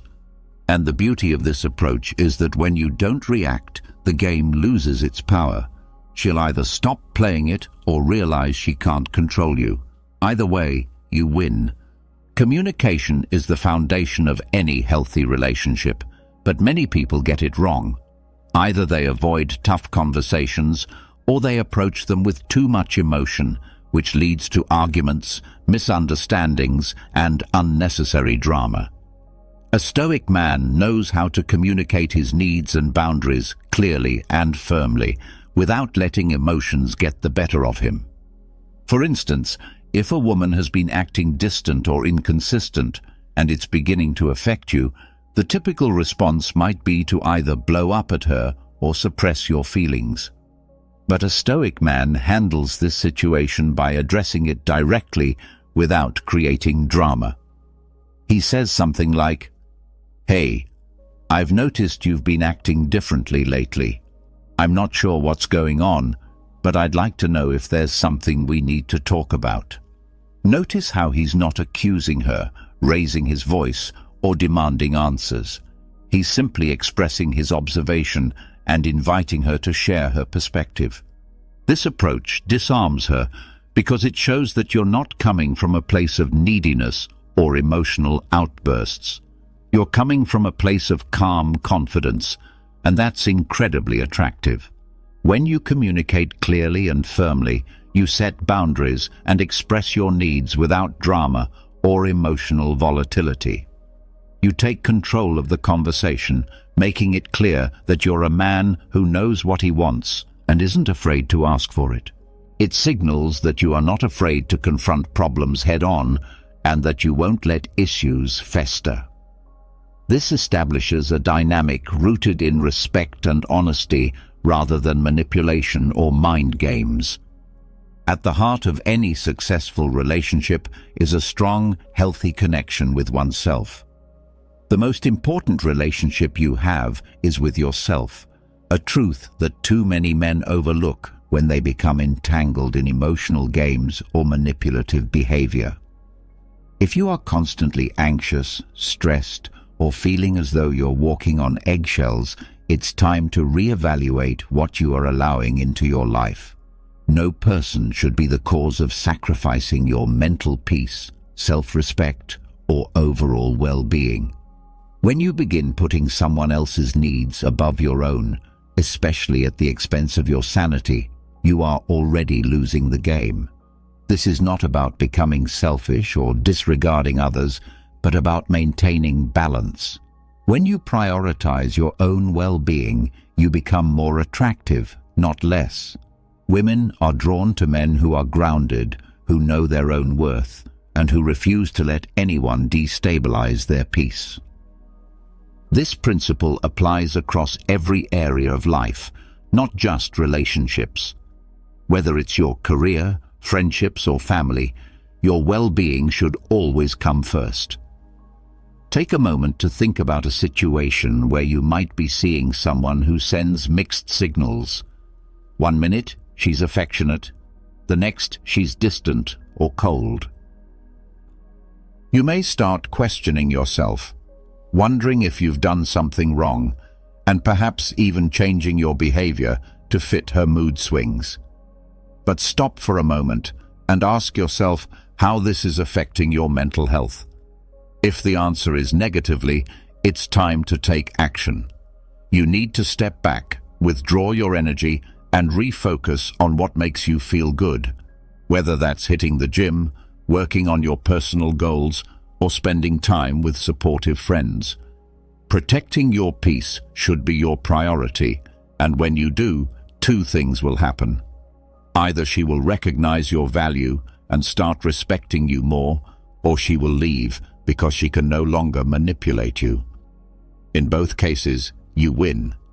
You have either removed someone who doesn't respect you from your life, or you have gained control in the relationship by showing that you are not easily swayed.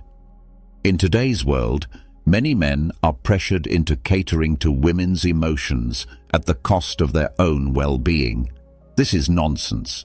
Prioritizing your mental, emotional, and physical health isn't just attractive. It is essential for your survival in the modern dating world. When you make it clear that your peace of mind is non-negotiable, you immediately become more desirable and respected. So, the next time you feel that someone's erratic behavior threatens your peace, ask yourself if it's worth sacrificing your well-being. If the answer is no, it's time to recalibrate and focus on what truly matters, yourself. Patience is an incredibly powerful tool, especially when dealing with women who may be playing games. The reality is that patience is something many men struggle with because they want instant results. They want clarity right now. They want to know where they stand. But here's the truth. Women often test a man's patience to see if he can handle uncertainty. In a world where everyone is conditioned to expect instant responses, the man who can practice patience becomes a rarity. He's seen as valuable and rare because he doesn't crack under pressure. If she doesn't text back right away, he doesn't lose his cool. If plans are cancelled last minute, he doesn't lose his temper. Instead, he allows things to unfold naturally and stays composed. Women will inevitably test a man's patience. They might take hours to respond to a text or even go silent for days just to see if he will panic or chase them. Most men fall into this trap by double texting or over-analyzing the situation. But you are different. You understand the power of patience. The next time she tries one of these moves, resist the urge to react. Do nothing. Let her reach out to you when she's ready. Trust that she will notice your calm response and wonder why you're not chasing after her. This shift in behavior is when the power dynamic shifts in your favor. Why is patience so powerful? It demonstrates that you are not desperate for her validation. It shows that you are emotionally stable, that you have your own life, and that you won't drop everything just because she's pulling away. This makes you a challenge, and women are naturally drawn to challenges. Practicing patience is not just about waiting for her to text back or to commit to something. It's about delaying gratification in all areas of your life. When you master patience, you stop chasing things that don't serve your long-term goals. You stop reacting emotionally to every little incident, and you stop getting caught up in the emotional roller coaster that many men succumb to. A Stoic man understands that good things take time. He isn't rushing, nor is he desperate. He's playing the long game, and the long game always wins. While other men scramble for attention and immediate validation, you sit back, allowing things to unfold while keeping your focus on your goals. Remember, patience doesn't mean doing nothing forever. It means waiting for the right moment to act, whether in your relationship, career, or personal growth. Patience enables you to make calculated, strategic moves that will pay off in the long run. It's not about instant gratification. It's about achieving lasting success. Choosing to walk away with confidence when necessary is another powerful tool. There's a saying that the most powerful position is to be able to walk away and mean it. If you remember one thing from this, let it be this: knowing when to walk away is the ultimate power move. It's the nuclear option, the trump card most men are too afraid to play, but when you do, you immediately gain the upper hand. Not every woman deserves your time and energy. If she's playing games, stringing you along, disrespecting your time, or treating you like an option, you need to be prepared to walk away, not in a petty or dramatic manner, but with calm, quiet confidence. Here's the key. When you walk away, you show her that you don't need her validation. You show her that you have other options, and most importantly, that your self-respect is far more important than her approval. The kicker is that most of the time, when you walk away, she'll chase you. Why? Because walking away is the ultimate act of self-respect, and women are naturally drawn to men who respect themselves. But let's be clear, walking away isn't a tactic to manipulate her into chasing you. It's about knowing your value and refusing to settle for less. When you walk away, you're saying that you're no longer willing to play the game. If she wants to be part of your life, fine, but if not, you're perfectly okay without her. If she keeps flaking on plans, texting other men, or disrespecting you in any way, you calmly tell her you're no longer interested in the back and forth.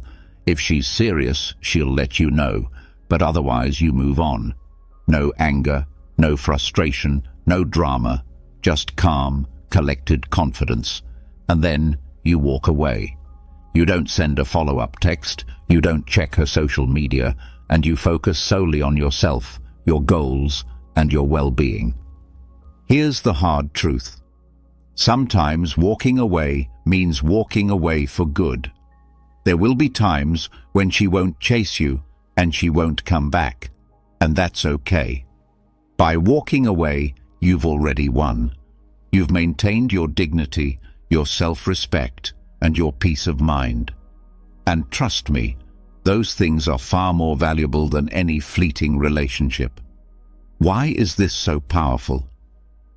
Because most men are afraid to walk away. They fear losing her or being alone. But when you walk away, you're saying you're not afraid. You know your worth, and you won't settle for less. That level of confidence is rare, and it's magnetic. The best part is that when you walk away, you free yourself from the emotional games. You take back control of your life, and you stop letting someone else dictate your happiness or self-worth. That, my friend, is true power. Now, in conclusion, it's time to take back your power and control your life. You have it. These 10 powerful, practical, and life-changing ways to outsmart any woman who's playing games with your heart are more than just strategies for relationships. They're strategies for life. When you practice emotional detachment, set boundaries, stay calm under pressure, prioritize your well-being, practice patience, and know when to walk away, you become unstoppable. But let me emphasize this. This isn't about manipulation or tricking women. It's about mastering yourself.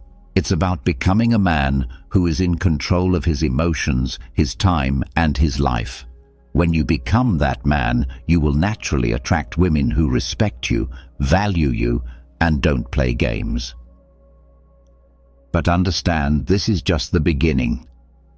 These strategies will set you on the path to becoming the best version of yourself, but the work doesn't stop here. Keep growing, keep learning, and keep applying these principles in every area of your life. Imagine living with an unshakable sense of peace, where nothing and no one has the power to disturb your calm. A life where criticism, offenses, and problems no longer steal your tranquility. It may seem impossible, but the Stoics were able to achieve this while the world around them reacted with anger and frustration. They remained composed, not because they didn't feel emotions, but because they had learned to master them.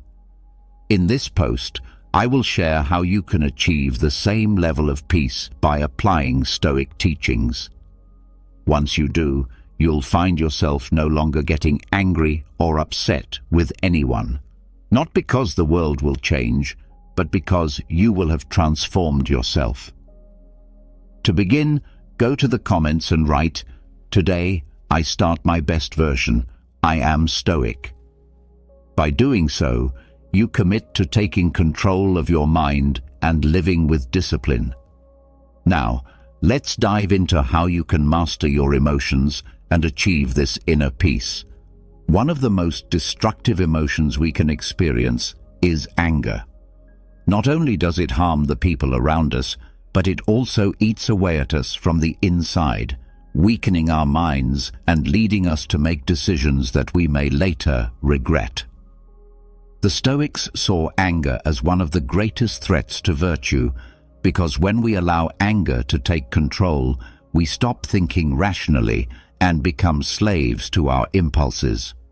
Anger is not a sign of strength, but of weakness, a proof that we've lost control over ourselves.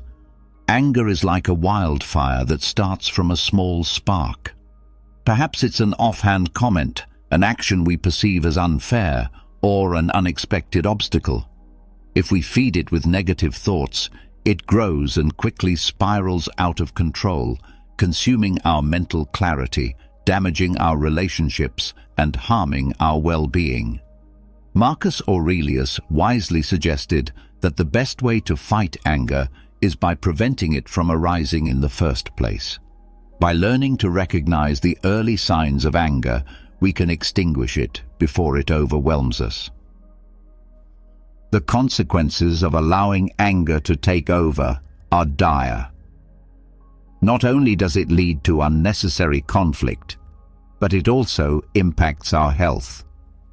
Science has confirmed what the Stoics knew long ago, that anger raises blood pressure, weakens the immune system, and can even trigger cardiovascular issues.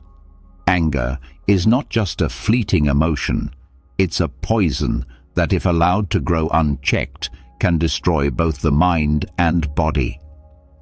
As Epictetus taught, it's not the external events that disturb us, but our interpretation of them. If someone insults us, it's not the insult itself that harms us, but the value we attach to it. Learning to control our perception is the first step toward mastering anger. When we allow ourselves to be swept up by anger, our actions often become irrational. In the heat of the moment, it might seem justified to yell, insult, or lash out. However, when the storm has passed, we realize that our response only made the situation worse. A moment of anger can destroy relationships that took years to build, and harsh words can leave scars that never heal. Seneca described anger as a brief delirium, a state where we lose control over our words and actions. If we take a moment to observe ourselves closely, we'll notice that most of our angry reactions are disproportionate and illogical. Think of an argument with a loved one. In the heat of the argument, harsh words might seem necessary, but once things calm down, we realize that we could have handled the situation more wisely. Problems can often be solved with calm dialogue and patience, but anger clouds our judgment, making us seek revenge rather than solutions. This only feeds a cycle of resentment and pain. The Stoics taught that the best way to combat anger is through self-discipline and reflection. Marcus Aurelius suggested that we remember that life is short, and most of the things that upset us are insignificant in the grand scheme of things. Seneca recommended practicing patience and indifference toward provocations. True strength lies not in responding with violence, but in remaining calm when everything around us seems to be pushing us toward anger. Anger is an internal enemy, a beast that, if not tamed, can consume us. But the good news is that we can train ourselves to resist it.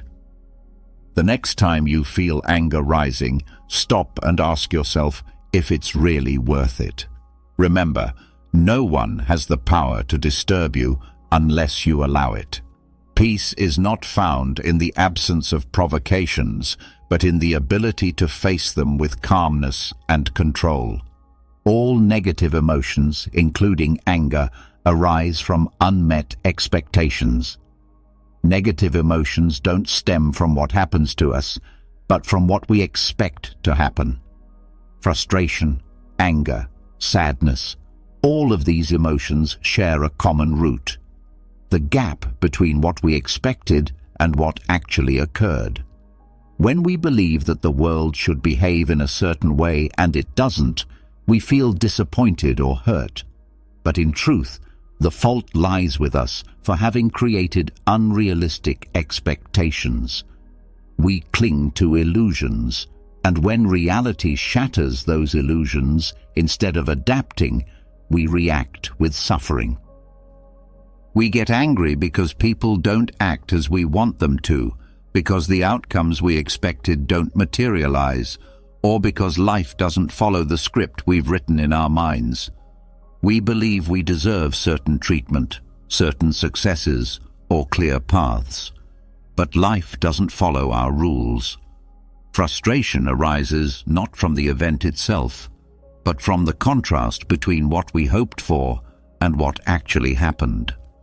Seneca wisely said that we suffer more in our imaginations than in reality, because it's not the events that harm us, but the way we interpret them. If we learn to accept events without resistance, we can avoid much of the unnecessary pain. Imagine someone who believes that their partner will never cheat on them because that's what should happen. They've built an expectation based on their own sense of right and wrong. But if betrayal occurs, their anger doesn't stem from the act itself, but from the clash with the idealized image they had created. Instead of accepting reality as it is, they resist it, and that internal struggle leads to suffering. Another example might be a person who expects their friends to always be there for them, or their boss to value their efforts. When these expectations aren't met, they feel disappointment and anger because they assume the world should follow their rules. The Stoics teach us that the key to inner peace lies in eliminating unrealistic expectations.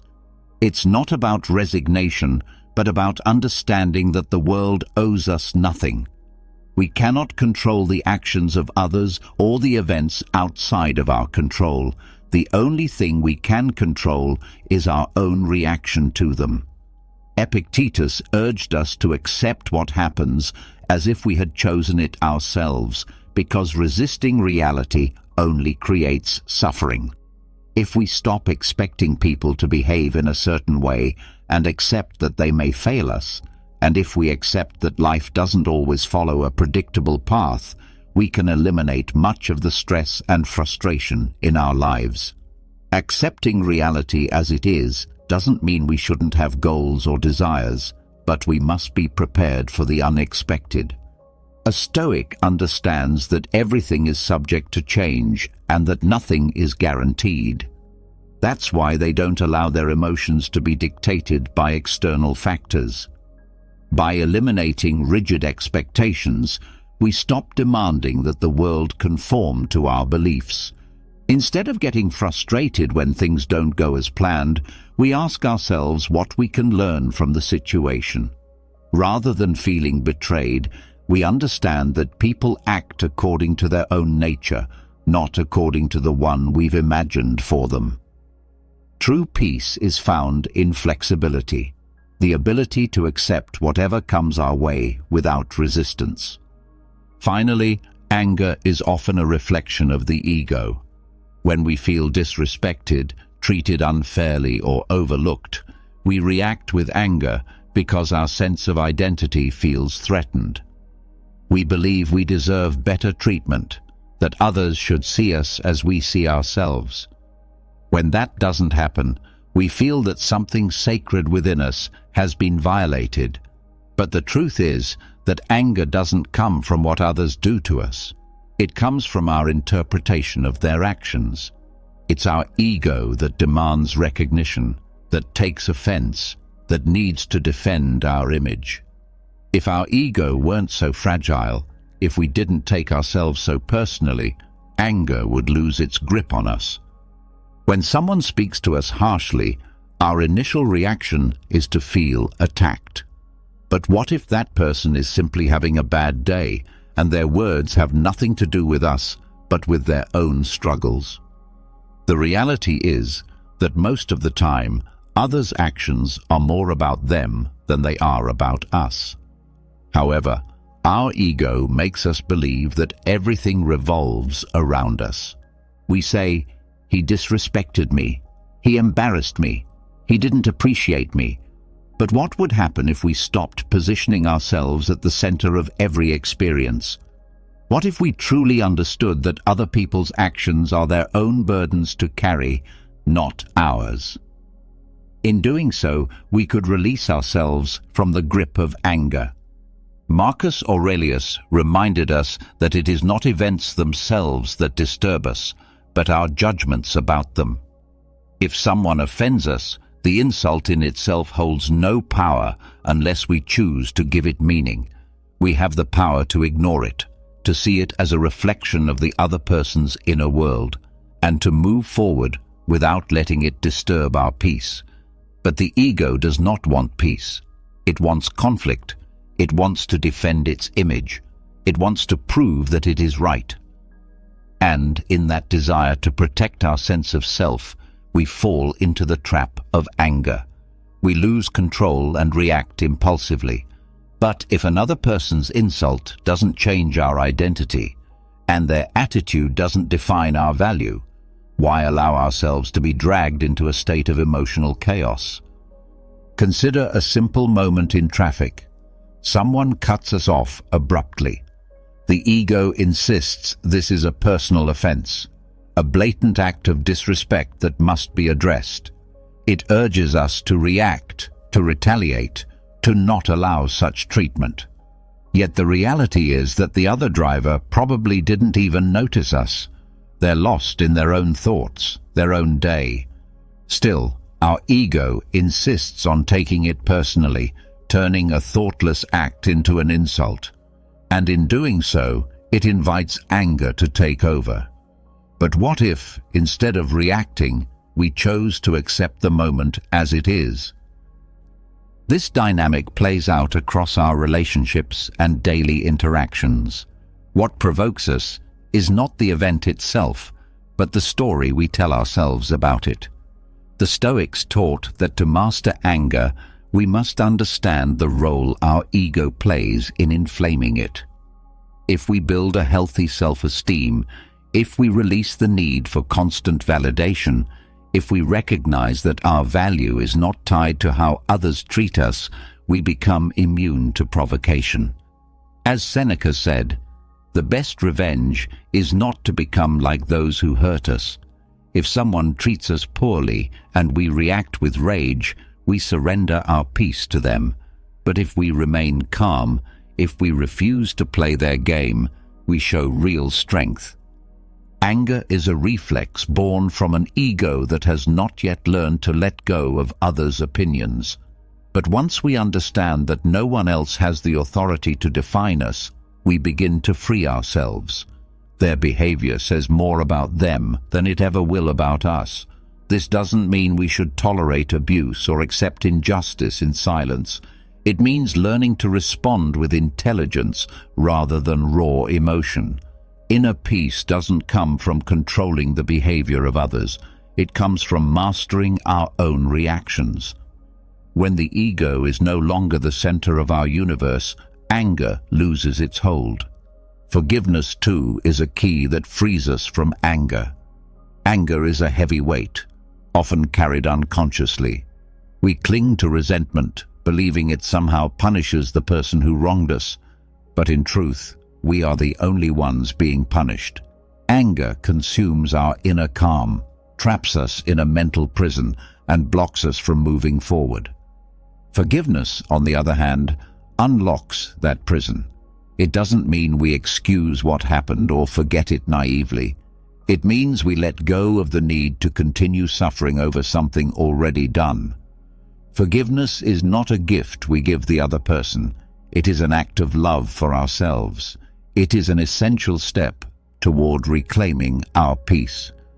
Holding on to anger means reliving pain over and over again. Our minds become battlegrounds where the past continues to inflict fresh wounds. We keep empowering the person who hurt us simply by refusing to release the memory. But Marcus Aurelius said that the best revenge is to be unlike the person who caused us harm. If we were betrayed, offended, or deeply wounded, continuing to harbor resentment only extends that person's control over us. Forgiveness gives us back our power. It enables us to shed the weight of the past and move forward unburdened by bitterness. Resentment is a trap laid by the ego which tells us that forgiveness is weakness. In reality, true strength lies in those who govern their emotions and choose peace over pain. Seneca taught that anger should never guide our actions. When we act from anger, we are no longer the authors of our behavior. If someone wrongs us and we respond with resentment, we are giving them authority over our serenity. But if we choose forgiveness instead, we reclaim control over our thoughts and our well-being. Imagine someone who has been betrayed by a close friend. The natural response is anger, disappointment, a thirst for revenge. But how long can one sustain that emotional storm before it becomes toxic? Resentment doesn't torment the traitor, it poisons the one who holds on to it. Each recollection of the betrayal stirs fresh pain. Forgiveness allows us to accept that what's done is done, that the past need not dictate our present. This is not about trusting the betrayer again, but about refusing to let their actions continue to influence our happiness. Forgiveness is a conscious decision. It doesn't happen instantly, and it's rarely easy. but it is the pathway to inner freedom. Epictetus reminded us that while we cannot control the actions of others, we always retain control over our response. When we are offended, it is not the insult that truly wounds us, but the weight we attach to it. Through forgiveness, we strip away that weight. We come to understand that everyone acts according to their own inner state, their own level of awareness. Their behavior is a mirror of their internal world, not a reflection of ours. This doesn't mean we tolerate abuse or stay silent in the face of injustice. It means we learn to release the resentment that suffocates our joy. When we forgive, we are not just freeing the other person. We are liberating ourselves. We stop dragging unnecessary burdens. We conserve our energy for what truly matters. The real revenge is not to hurt in return, but to show that we remain unchanged by the harm done to us. We move forward, unshaken by anger, grounded in peace. Peace does not come from waiting for others to apologize. It comes from deciding that our well-being is not tied to their behavior. Forgiveness is not about pretending nothing happened. It is about choosing freedom over rage, serenity over turmoil. Practicing non-reaction is another way we guard ourselves against anger. When something irritates or provokes us, our first instinct is emotional and immediate. We want to respond, to defend, to assert our correctness. But in those moments, we are not thinking clearly. Our minds are being ruled by instinct, not reason. That's when we make mistakes. That's when we say things we later regret. That's when we escalate what could have been peacefully resolved. Training ourselves to pause before responding gives us mastery over our emotions. It shields us from the emotional exhaustion that impulsive reactions often cause. Taking a moment, resisting the pull to respond immediately, these are acts of power. This doesn't mean suppressing emotion or becoming indifferent. It means refusing to be a slave to emotion. Marcus Aurelius advised that the best defense against an insult is not to resemble the one who insults you. If someone hurls harsh words at you, reacting with anger only means you've allowed them to disturb your peace.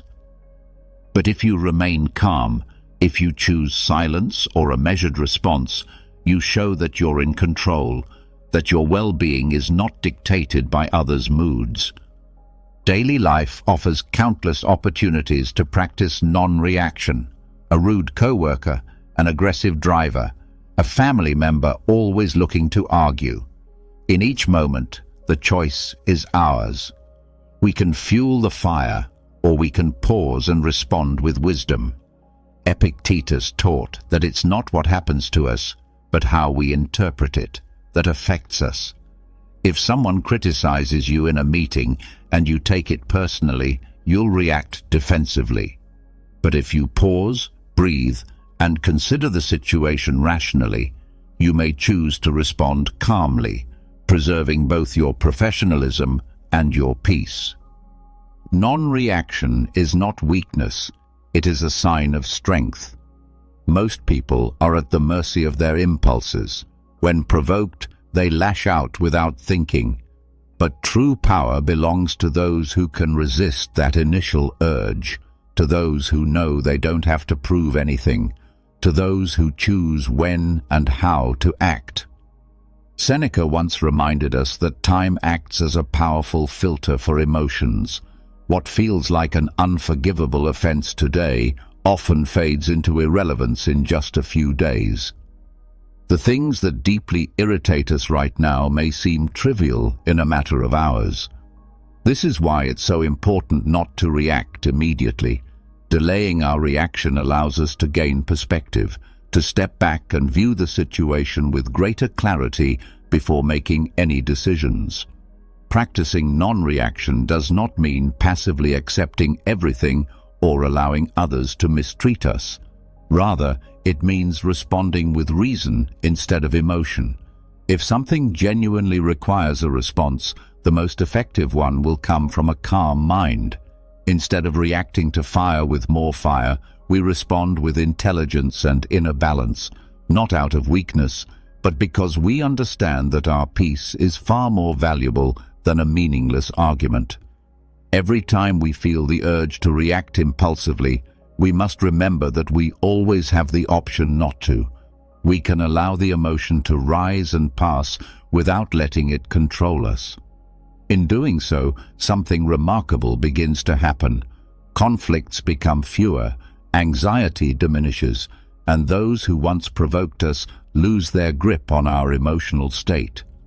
This practice of non-reaction opens the door to true freedom, the ability to choose how and when we respond, no longer enslaved by external triggers.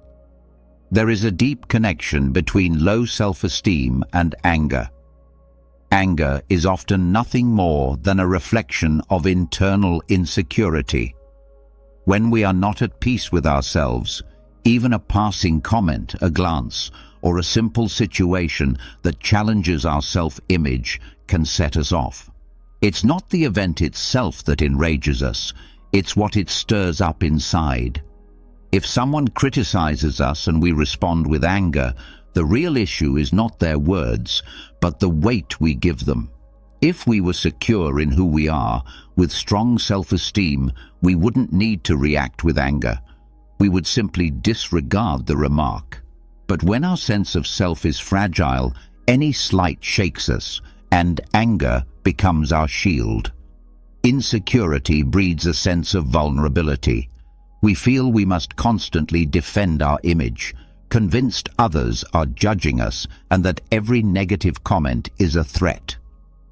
Our mind misinterprets these situations as personal attacks and reacts aggressively. But the truth is, no one can diminish our worth unless we allow it.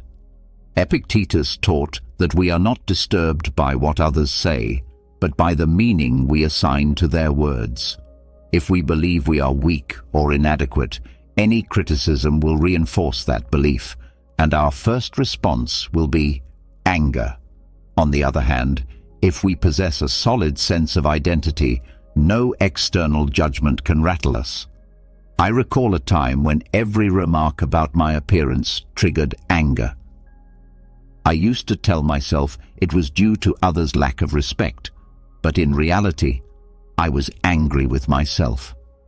I disliked what I saw in the mirror, and every external comment felt like confirmation of my own doubts. Their opinion didn't hurt me, my own perception did.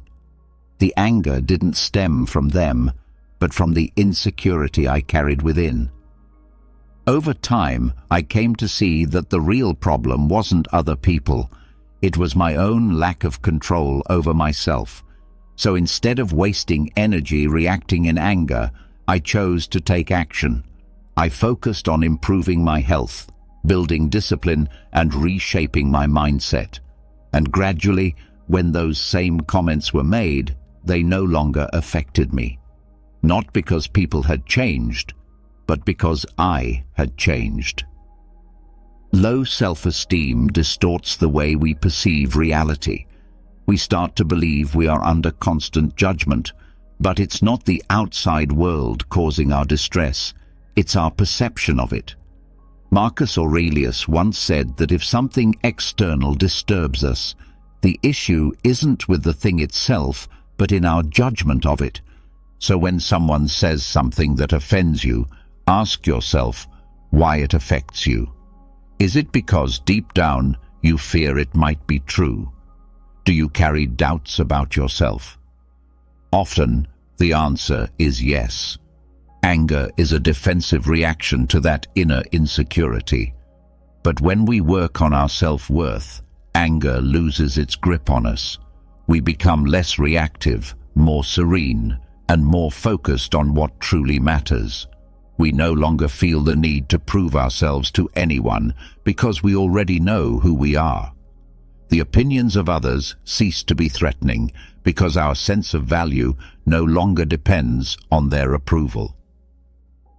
The Stoics teach us that real strength doesn't come from controlling others, but from mastering ourselves.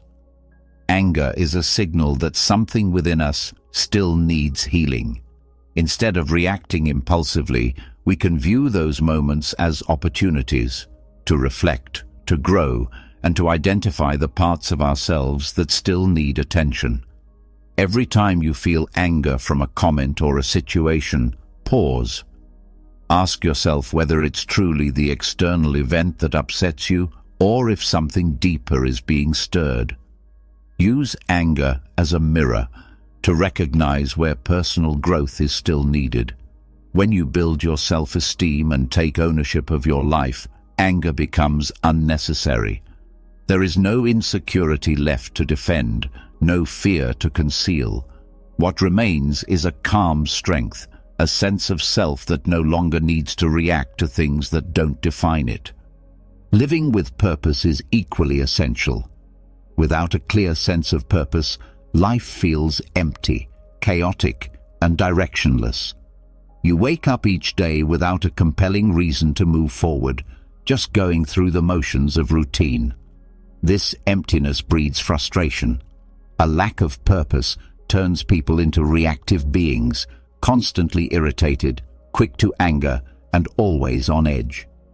Every inconvenience feels amplified because there is no greater vision to rise above the daily frustrations. Without direction, the mind becomes cluttered with noise and disorder, and in such a state, it's easy to fall into bitterness and anger. The Stoics understood that peace of mind comes from having a purpose that aligns with our values, a reason for living that makes us feel our life has meaning. When you don't have a defined purpose, every little thing becomes a distraction. Traffic frustrates you, people's words bother you, life feels unfair. But when you're working towards something greater, these things begin to lose their power over you. Not because they disappear, but because your focus shifts. Marcus Aurelius said that each of us must ask ourselves, why am I here? What truly matters to me? Once you have clarity on that, the small frustrations of life stop controlling you. You stop wasting energy reacting to every annoyance because you're now investing your energy in something meaningful. I remember a time when I felt completely directionless, trapped in a monotonous routine, doing things that brought me no fulfillment. I was irritable all the time. Every little problem felt enormous because I had no deeper reason to get out of bed in the morning. I was living on autopilot, letting circumstances dictate my emotional state. But everything changed when I discovered my purpose. I committed to creating content and sharing ideas that could genuinely help others. That gave me a sense of meaning. Suddenly, the problems that once felt unbearable became just part of the process. They no longer frustrated me. I stopped being irritated by the small things because I was focused on something larger. Anger no longer felt like a natural response because my attention was on something more important. The Stoics teach that purpose is not something we find, it's something we define. We don't wait for life to hand it to us. We create it. Epictetus said, it's our responsibility to decide who we want to become and what we want to contribute. It's not about waiting for inspiration, but about taking deliberate action. Find what makes you feel alive, what gives your life depth. When you discover your purpose and commit to it wholeheartedly, your frustration begins to fade. You no longer worry about things beyond your control. You no longer seek approval or feel the need to prove yourself. You simply do what you know in your heart you must do, and that brings deep satisfaction. When you live with purpose, life stops feeling like a series of problems and begins to feel like an opportunity. You stop reacting with anger to every obstacle because you understand that every challenge is just a step on your path. Each day carries meaning. Every action contributes to something greater. And when that becomes your reality, peace arises, not because everything is perfect, but because you've chosen what matters most to you. There is no room for anger when you're busy building something meaningful. If you feel let down by life or find yourself constantly frustrated, ask yourself if you truly have a clear purpose. Are you spending your time doing something that fills you up, or are you merely passing the days without direction? The difference between a life filled with frustration and a life filled with meaning lies in that answer. Discover what drives you, what compels you to rise each day and move forward with passion. When you identify what truly motivates you, anger begins to lose its grip on your life. Because when you live with purpose, everything else fades into the background as mere noise. Harnessing the power of neuroplasticity can help rewire your emotional responses. The brain is not hardwired into fixed patterns. Neuroplasticity allows us to reshape how we react to situations that once provoked anger or frustration. The idea that we are stuck with how we are is a falsehood we tell ourselves. The truth is, the brain is flexible. Like a muscle, it can be trained and strengthened in specific areas depending on how we use it. When we habitually respond to irritation with anger, we're reinforcing that reaction, making it automatic over time. But if we begin to respond with calmness instead, we slowly reprogram our brains to adopt a new, healthier reaction. It all starts with awareness. When someone insults us, when something doesn't go our way, when we feel disrespected, our first impulse is to react in the way we always have, the way we've conditioned ourselves over the years. But the key lies in resisting that automatic response and consciously choosing a new one. By forcing ourselves to stay calm in those moments, we're paving the way for a new neural pathway to form. Initially, it feels unnatural, awkward, even fake, but with repeated effort, that new calm response begins to feel normal. Eventually, it becomes instinctual. I remember a time when my dog ruined something that was deeply important to me.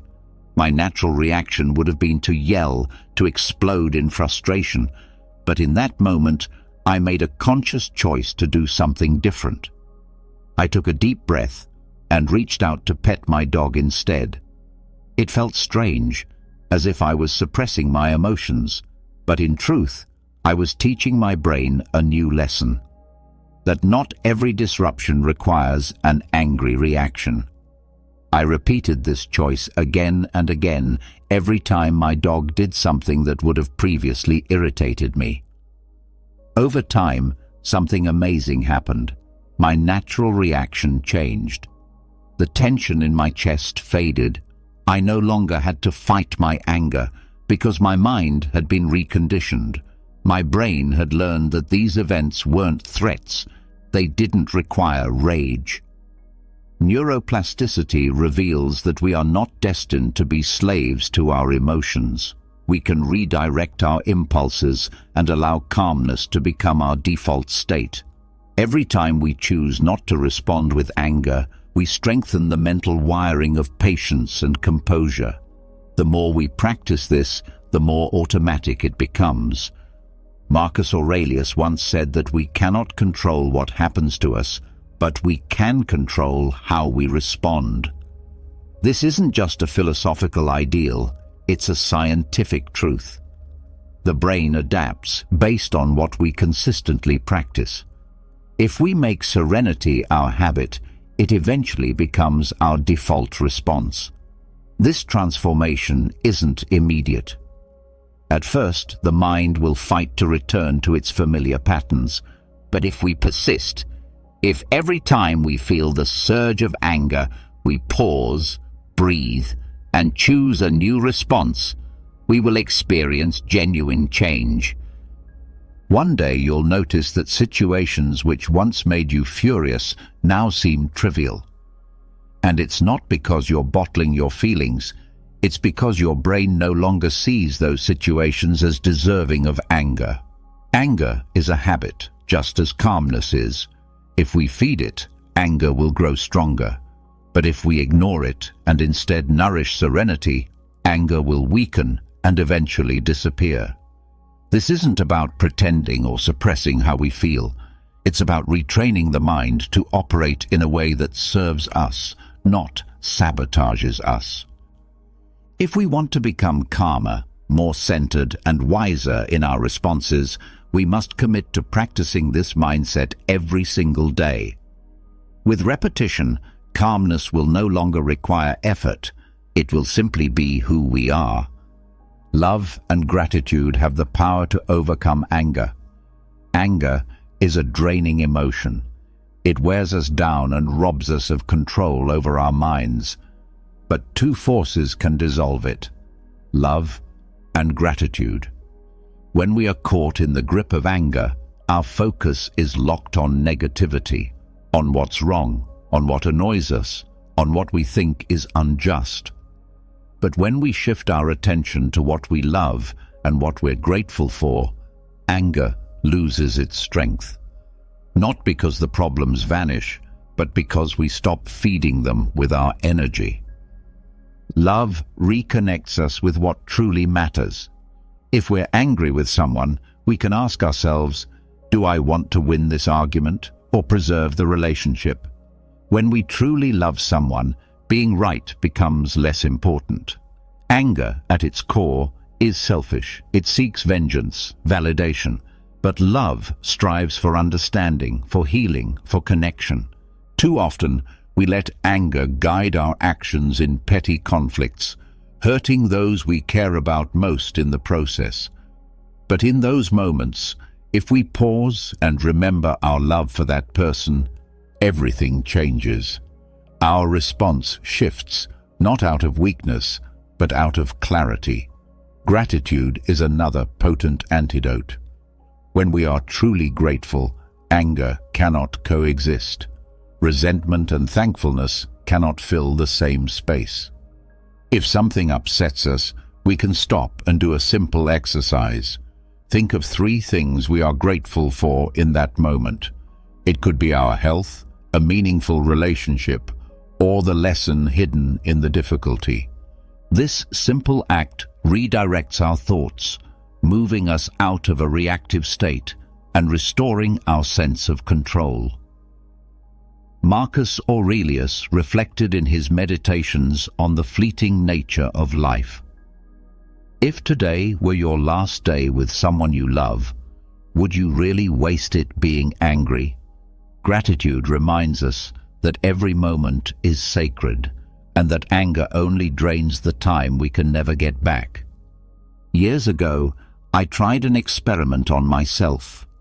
Every time I felt anger or frustration, instead of reacting as I normally would, I forced myself to think of something I was grateful for.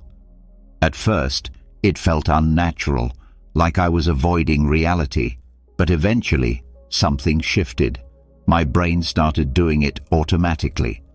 One day, someone spoke to me with blatant disrespect, and instead of getting upset, my first thought was, I'm grateful to be healthy and to have the strength to keep going. That thought calmed me. It allowed me to respond with grace, not because the other person deserved kindness, but because I deserved peace. The Stoics understood that our emotions are not dictated by external events, but by how we choose to interpret them. If we dwell on what's wrong, on what we lack, anger grows. But if we focus on what we have, what we cherish, and what we're thankful for, anger diminishes. This isn't denial, it's mental training. It's a choice to see the world from a higher perspective. Epictetus once said the secret to happiness lies not in having more, but in wanting less. Gratitude helps us realize that we already have enough, that peace is possible even in the presence of setbacks. We can't always avoid tense moments or control how others behave, But we can decide what emotional environment we want to create in our minds. If we choose love and gratitude, anger will have no room to grow. When we lead with love, we seek to understand. When we lead with gratitude, we learn to let go. Through this daily practice, we become calmer, more focused, and less reactive. Not because the world changes, but because we've learned to see it differently. Establishing healthy boundaries is essential. When you don't set clear limits, you're allowing others to determine how they treat you. Setting boundaries doesn't mean being confrontational or rejecting people. It means clearly defining where your patience, time, and energy begin and end. When boundaries are missing, you unintentionally send the message that it's acceptable to be disrespected, to have your time disregarded, or your presence taken for granted. And when this continues, frustration builds, anger festers, and emotional burnout sets in. But setting boundaries is your responsibility. It's not up to others. You alone have the power to decide what behavior you accept and what you don't. Often, we allow certain behaviors to persist because we fear being labeled as selfish or unpleasant. Saying no feels uncomfortable because we worry about offending others or being rejected.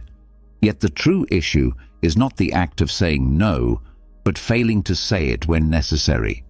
If someone constantly interrupts you at work, if a friend only contacts you when they need something, or if a family member criticizes you without cause, it's your responsibility to decide whether or not you'll accept that.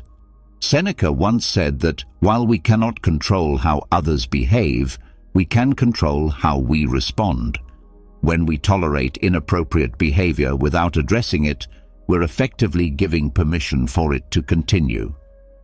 When someone crosses a line and we fail to enforce a boundary, we reinforce the very behavior that hurts us.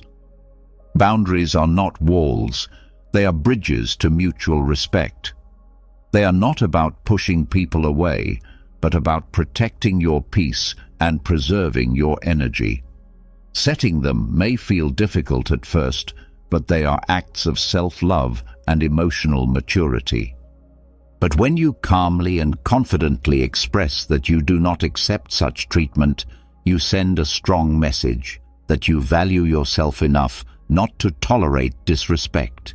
You don't need to be aggressive or argumentative.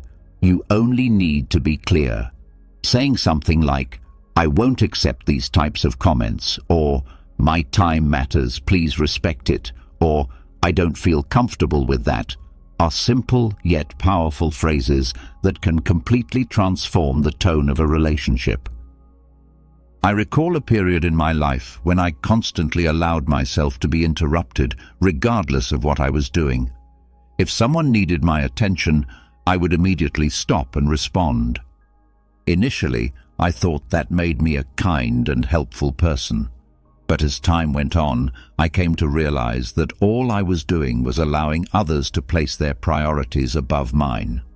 I often felt drained and frustrated, but it wasn't truly anyone else's fault. I had never established any boundaries. Eventually, I made a decision to change. The next time someone interrupted me, I simply responded, "I'm busy right now, let's talk later." At first it was difficult, but gradually, people began to understand that my time mattered too. The most surprising part, I didn't lose any important relationships. In fact, I started to feel more respected.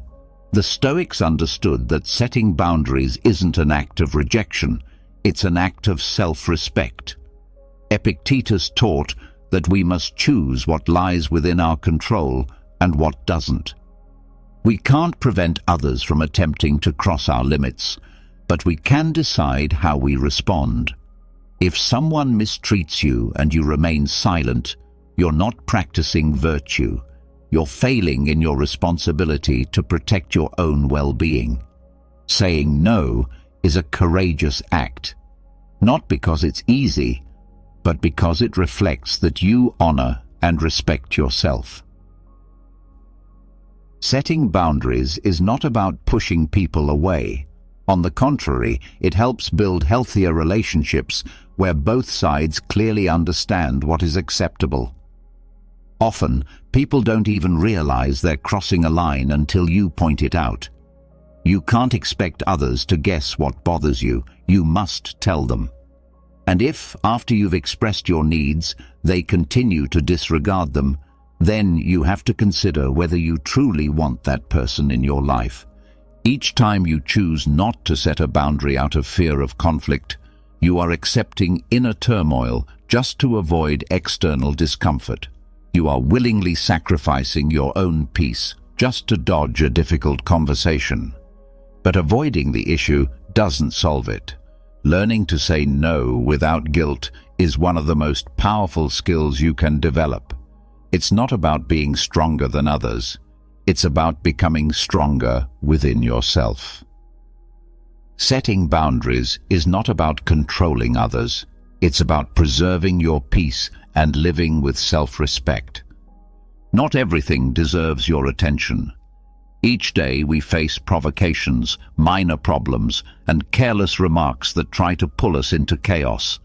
But most of these things hold little to no real importance. We end up exhausting ourselves emotionally by reacting to what is trivial, things that will be forgotten by tomorrow. We live in a world where opinions are constantly thrown around, where criticism is common, and where small issues can seem large if we don't learn to filter what actually matters.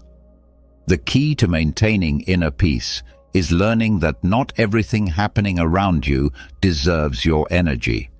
When something bothers you, pause and ask yourself, will this matter in a month, in a year? Most of the time, the answer will be no.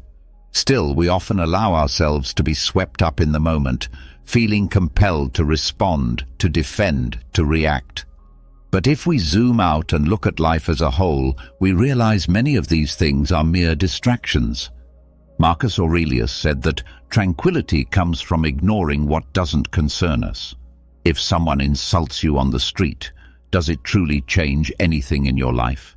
If a stranger online criticizes you, does that have any real impact on who you are? Wasting energy on every small provocation only pulls us away from what truly matters. Imagine someone makes a rude comment about you. Your instinct might be to defend yourself, to prove your point. But what do you actually gain from doing so? It's unwise to invest your energy into a conflict that doesn't add value. A comment doesn't define your worth. A criticism doesn't determine your identity. If every time someone says something negative about you, you hand over your peace, you're giving emotional power to anyone who chooses to provoke you.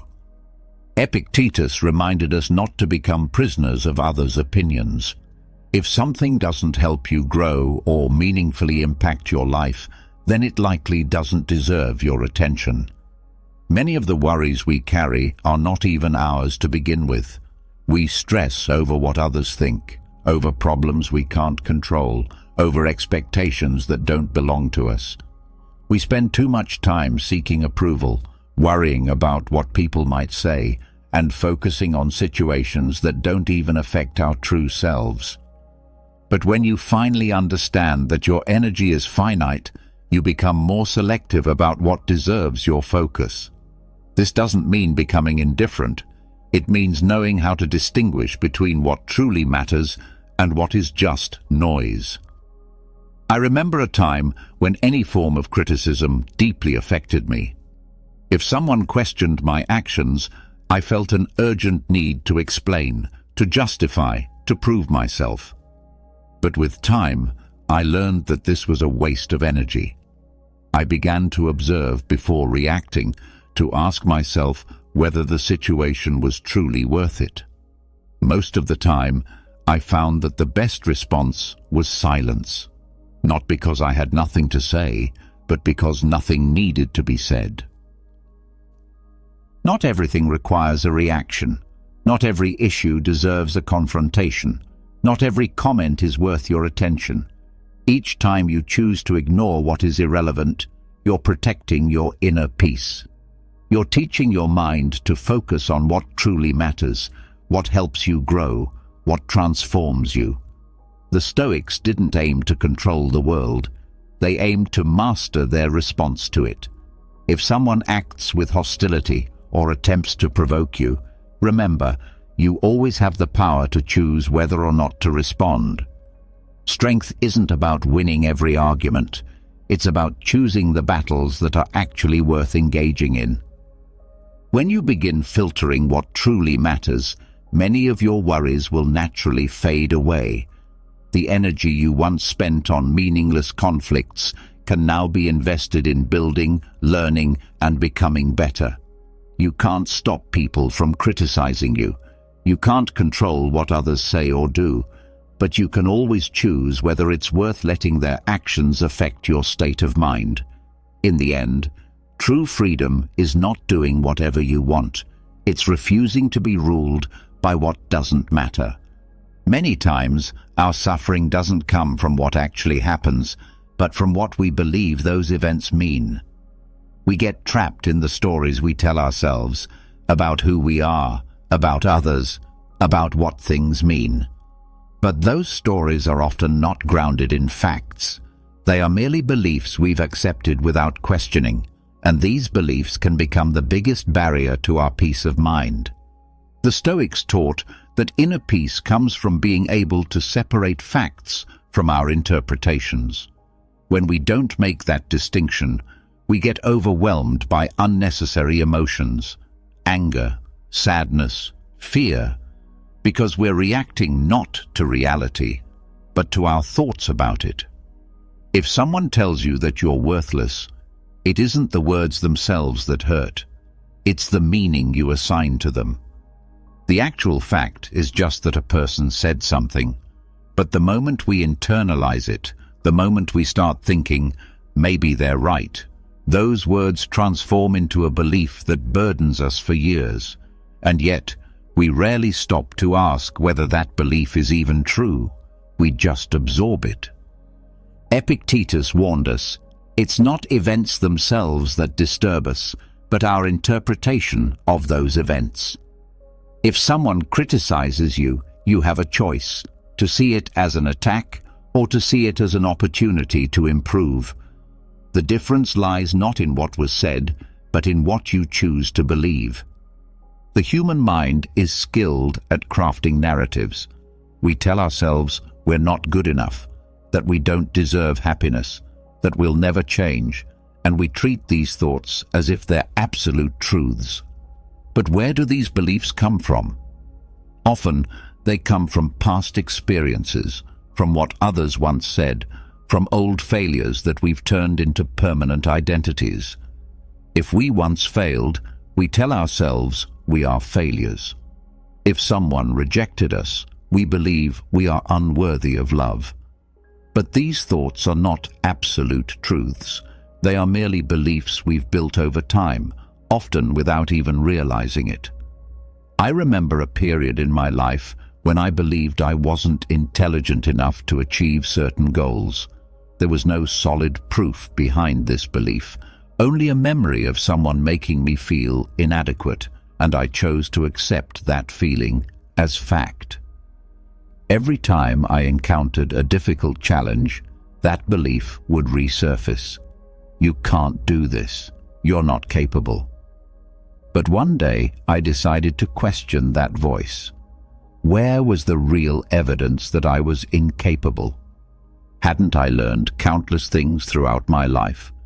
Hadn't I overcome other challenges before? That's when it dawned on me. This belief wasn't a fact. It was simply a narrative I kept repeating to myself. And once I understood that, I began to let it go.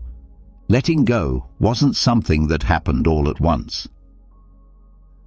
But each time I confronted a limiting thought, I felt a sense of empowerment returning. The Stoics practiced this kind of mental discipline. They developed the ability to examine their own thoughts and discern which ones deserved their attention. They didn't blindly accept every emotion or idea. Marcus Aurelius advised us to challenge every negative thought. Is this true? Is it really as terrible as it seems? More often than not, the answer is no. We are not as limited as we believe. We are not the labels others assign to us. We don't have to live as prisoners of these internal narratives. But to free ourselves, we first have to recognize that our beliefs are not unchangeable facts. Each time a belief about yourself feels like a limitation, ask whether it's truly based on evidence or if it's something you've accepted without questioning. If you can replace it with a belief that reflects reality more accurately, you've already taken a significant step toward emotional liberation. The act of separating fact from belief is how we break free from the mental cages we've built. It's how we stop reacting on autopilot and begin to live with real clarity. When we see the world without the distortions created by our unexamined beliefs, we uncover a sense of peace that has always existed within us, just waiting to be noticed. Creating a healthy self-image is essential. Your view of yourself should never hinge on other people's opinions. If you live through the eyes of others, you'll constantly be chasing approval, and that's a kind of emotional captivity. One day you'll feel unstoppable because someone complimented you, and the next day a simple criticism will make you crumble. That kind of instability stems from building your sense of worth on things you can't control. But when your self-worth comes from self-awareness and acceptance, no one can take your peace away. The Stoics understood that true strength is born from within. They believed that only when we stop relying on external validation can we begin to experience true freedom. The real issue arises when our self-image is shaped by beliefs that were imposed on us during childhood. We absorb opinions, labels, and judgments from others, often without ever questioning them. If someone called us shy, we believed it. If we were labeled failures, we internalized it. But how much of that is genuinely accurate? How much of who we think we are is based on ideas we never stop to examine? Marcus Aurelius reminded us to ask whether the things we believe about ourselves are genuinely true, or just stories we keep repeating in our minds. The key lies in self-knowledge, observing ourselves without filters, illusions, or self-deception. It means recognizing our strengths and weaknesses, not to feel complacent, but to be honest with ourselves. When someone criticizes you, the natural instinct is to defend yourself, to feel hurt, or to try to prove them wrong. But what if, instead of reacting, you paused and reflected? If someone accuses you of being selfish rather than responding with anger, ask yourself, is this true? Do I really act that way? If the answer is yes, then you've been given an opportunity to grow. If the answer is no, then the criticism holds no weight, and you can move on without being affected. Epictetus taught that we shouldn't worry about what people say about us, only whether what they say is true. It's not the criticism itself that hurts us, but our interpretation of it. If your self-image is rooted in truth and strength, the words of others lose their power. For years, I struggled with trying to fit in, striving to be accepted based on how others perceived me. I tried to meet their expectations, molding myself into what I thought they wanted, but all it did was pull me further away from who I truly was. I made decisions based not on my desires, but on what I believed would gain approval. That constant effort to please left me exhausted, because it was never enough. There was always another opinion to satisfy, another standard to meet. Everything changed when I finally realized I could never control what others thought of me. I stopped trying to belong in spaces that didn't reflect my truth, and began asking myself, who am I really? What do I want for my life? As I explored these questions, the need for external validation gradually disappeared. Self-acceptance doesn't mean giving up or settling for less. It's not about resigning yourself to who you are without striving to grow. It's about recognizing your intrinsic worth, independent of outside influences. When you fully accept who you are, flaws and all, successes and failures, you free yourself from the fear of judgment. You no longer need to prove anything. You no longer seek affirmation because you already know your value. And the most empowering part is this: when you stop chasing approval, you become more authentic. The people who truly matter will respect you for being yourself, not for who you pretend to be. Emotional freedom begins when you stop living according to other people's expectations and start living in alignment with your own truth. This doesn't mean ignoring every external opinion. It means learning to discern what truly matters. If you know who you are, if you're clear about your values and purpose, criticism loses its power over you. You begin to live with confidence and calm, no longer driven by the need to impress anyone. Not because you're perfect, but because you no longer require the world's validation to feel worthy. And in that clarity, you discover a peace that's always been within you. The idea of good and bad people is a false dichotomy. No one is entirely good or entirely bad. Every human being is a complex mix of strengths and flaws, moments of wisdom and episodes of weakness. But our minds have a tendency to simplify. We label people to make sense of them, to categorize them based on how they make us feel or how they behave in specific situations. This habit of labeling is not only inaccurate, but it also blinds us to the full reality of a person's character. When we reduce someone to a single label, we lose the ability to see them clearly. A person's actions may be generous or selfish, kind or unfair, but these behaviors do not define the whole of who they are. Someone who acts cruelly today may show incredible compassion tomorrow. A person who has made serious mistakes may also do immense good. Marcus Aurelius urged us to see people for what they truly are, fallible human beings shaped by their experiences, their fears, and their past. No one is entirely one thing. No one should be judged solely by their best or worst moment. Understanding this can help free us from the emotional burden of judgment. When someone hurts us, our first reaction is to label them as cruel or unjust and to wish for retribution. But how often do we pause to consider what may have driven their behavior? This isn't about excusing harm, but about recognizing that most people don't act out of pure malice. They act from confusion, fear, or pain. Epictetus taught that people act based on the limits of their knowledge and understanding. Someone who disrespects others might simply not know any better way to interact. Someone who betrays might be acting out of a lifelong fear of abandonment. That doesn't mean we have to accept being treated poorly, but it does mean we don't have to take it personally.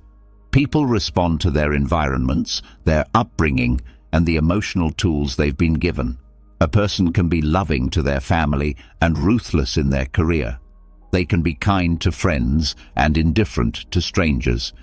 These contradictions don't make them evil, they make them human.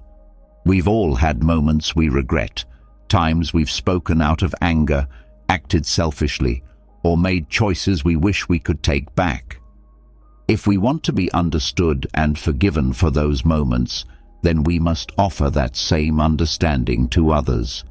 When we stop labeling people as simply good or bad, our relationships improve. We become less reactive, less frustrated with the flaws of others, because we understand that everyone is walking their own path of growth. We become more patient, more balanced, and know This doesn't mean tolerating abuse or mistreatment. It means seeing others as they truly are, complex, evolving, and human. Marcus Aurelius once said that when someone behaves poorly, we should ask ourselves, did we truly expect anything different? People act in accordance with what they've learned and with the limitations of their own minds. If we expect perfection from others, we will constantly find ourselves disappointed. Letting go of that expectation frees us. It liberates our hearts from the need to punish, from bitterness, from the urge to divide the world into allies and enemies. We grow in objectivity, serenity, and the ability to deal with conflict with a clear mind. True strength doesn't lie in harsh judgment of others, but in understanding that all of us are on the same path, just at different points. We are each here to learn, to grow, and to evolve. Once you understand this deeply, you stop exhausting yourself over the actions of others and begin to focus on the only thing you truly have control over, your own inner development. Now we arrive at evolution number 15, the RIN process for managing anger. Anger is a powerful emotion. It can feel like an unstoppable fire when it surges within us, but anger does not have to dominate you. If handled wisely, it can be transformed from a destructive force into a catalyst for growth. The RIN process is a method that helps you work with your anger mindfully. Rather than suppressing it or lashing out impulsively, you use the energy of anger in a conscious, reflective way. This approach aligns closely with how the Stoics lived, even though they didn't give it a formal name. Through this process, we learn to observe our anger without becoming consumed by it. We begin to understand where it comes from and how to channel it in a healthy direction. The first step is simply to acknowledge that anger is present. Don't deny it. Don't bury it. Recognize it. Often we react in anger automatically, almost as if on autopilot. We let the emotion take over without stopping to notice what's truly going on inside us. But if, in the moment of anger, you can pause and say, "I'm feeling angry right now," you create a crucial distance between yourself and the emotion. Marcus Aurelius emphasized the importance of observing our emotions as if they were external forces. When you learn to see your anger not as your identity, but as a fleeting emotional state, you've already begun to gain power over it. The second step is to allow the anger to exist without acting on it. This is where many stumble. The instinct to react, to defend, to attack, to explode is often overwhelming. But the emotion itself is not the problem. The problem is what we do with it. The Stoics taught that emotions should not be denied, but lived through with awareness. If you feel the anger building, don't resist it. Just observe it. Stay present. Breathe. Notice the energy in your body, but remain conscious. Seneca wisely said that the initial shock of anger is unavoidable, but everything after that is your choice. If you can stay with the emotion without letting it drive your behavior, you are already ahead. The third step involves looking deeper into the root of the anger. Instead of remaining stuck at the surface, ask yourself what is really behind the emotion. Often, anger is not the core issue. It's a signal pointing to something more profound. It may be fear, insecurity, disappointment, or unresolved pain.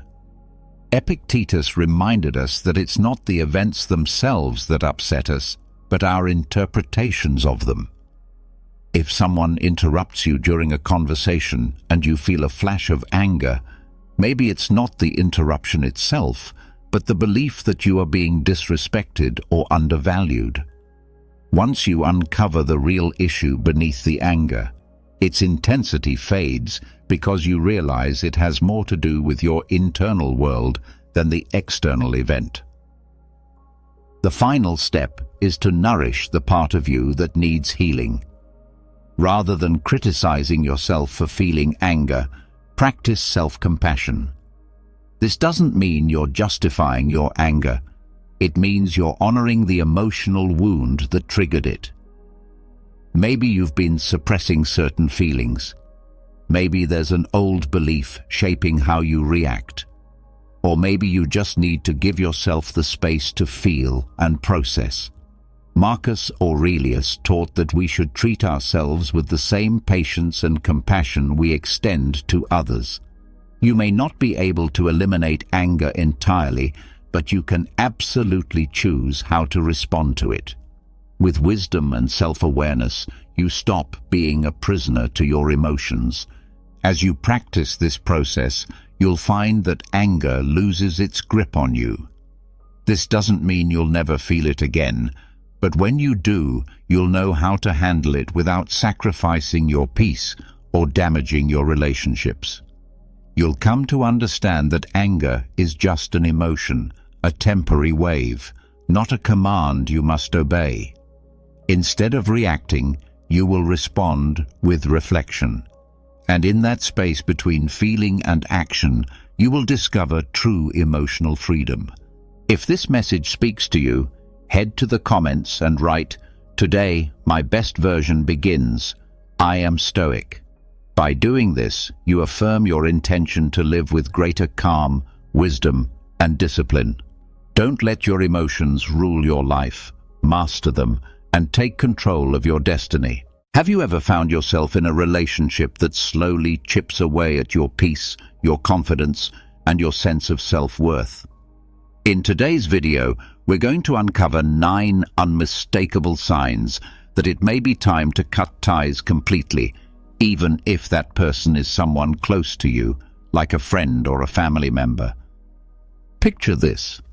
Is there someone in your life who consistently makes you feel guilty, judged, or as though your value depends solely on how much you please them? As Marcus Aurelius wisely said, "You have power over your mind, not outside events." Realize this, and you will find strength. Setting boundaries and creating distance isn't selfish. It's a vital act of self-respect and protection for your inner peace. This video is designed to help you not only identify these toxic patterns, but also to equip you with the tools and confidence to confront them without guilt and without second-guessing yourself. Make sure to stay with me until the very end, because I'll be revealing one of the most subtle yet widespread signs of a damaging relationship, one that many people overlook, and I'll share how you can liberate yourself from it for good. Before we dive in, if you find these insights valuable, please take a moment to like this video, subscribe to the channel, and turn on the notification bell so you won't miss any future content that empowers your spirit and transforms your relationships for the better. Now, let's begin this important journey of reclaiming your freedom, your dignity, and the peace of mind you truly deserve. First, avoid people who are unwilling to spend money. Have you ever encountered someone whose first comment to you always seems to revolve around not having enough money? At first, it's easy to feel sympathy, especially if you believe they're going through a tough time. But strangely, these individuals often enjoy a fairly comfortable lifestyle, taking trips, indulging in hobbies, and spending on their own pleasures. Yet, when it comes to you or any shared commitment, they suddenly claim financial limitations to avoid responsibility or avoid giving back. This isn't about struggling with poverty. It's about intentional behavior. If you've experienced this, pause and reflect. This is not a sign of a balanced or authentic connection. I once had a friend just like this. Every time we planned an activity together, he would find a reason related to money to back out. But I noticed that he had no problem spending on expensive clothes or impressing others. One day, when he backed out of a trip we had both been excited about, I realized the issue wasn't money. It was the lack of value he placed on our time together. That was the turning point for me. I understood then that such relationships cannot thrive because they aren't built on fairness or genuine care. Whether it's with friends, family members, or romantic partners, every healthy relationship is rooted in mutual giving and shared respect. If you constantly find yourself giving while the other person continually takes, with no sign of effort to reciprocate, then you're carrying the weight of an unbalanced and emotionally draining connection. Always remember, fulfilling relationships are based on mutual respect, equality, and heartfelt care. If someone only sees you as a resource to be used rather than a person to be valued, don't hesitate to establish firm boundaries or even step away entirely. Your life deserves to be surrounded by connections that offer joy, empathy, and sincere appreciation. Second, avoid people who frequently argue and expect you to take sides. Have you ever felt trapped in a relationship where every conversation seems to spiral into conflict? That's exactly what it feels like to deal with someone who constantly seeks out arguments. These individuals don't just stir up unnecessary drama, they also pull you into it, forcing you to choose a side in their personal battles.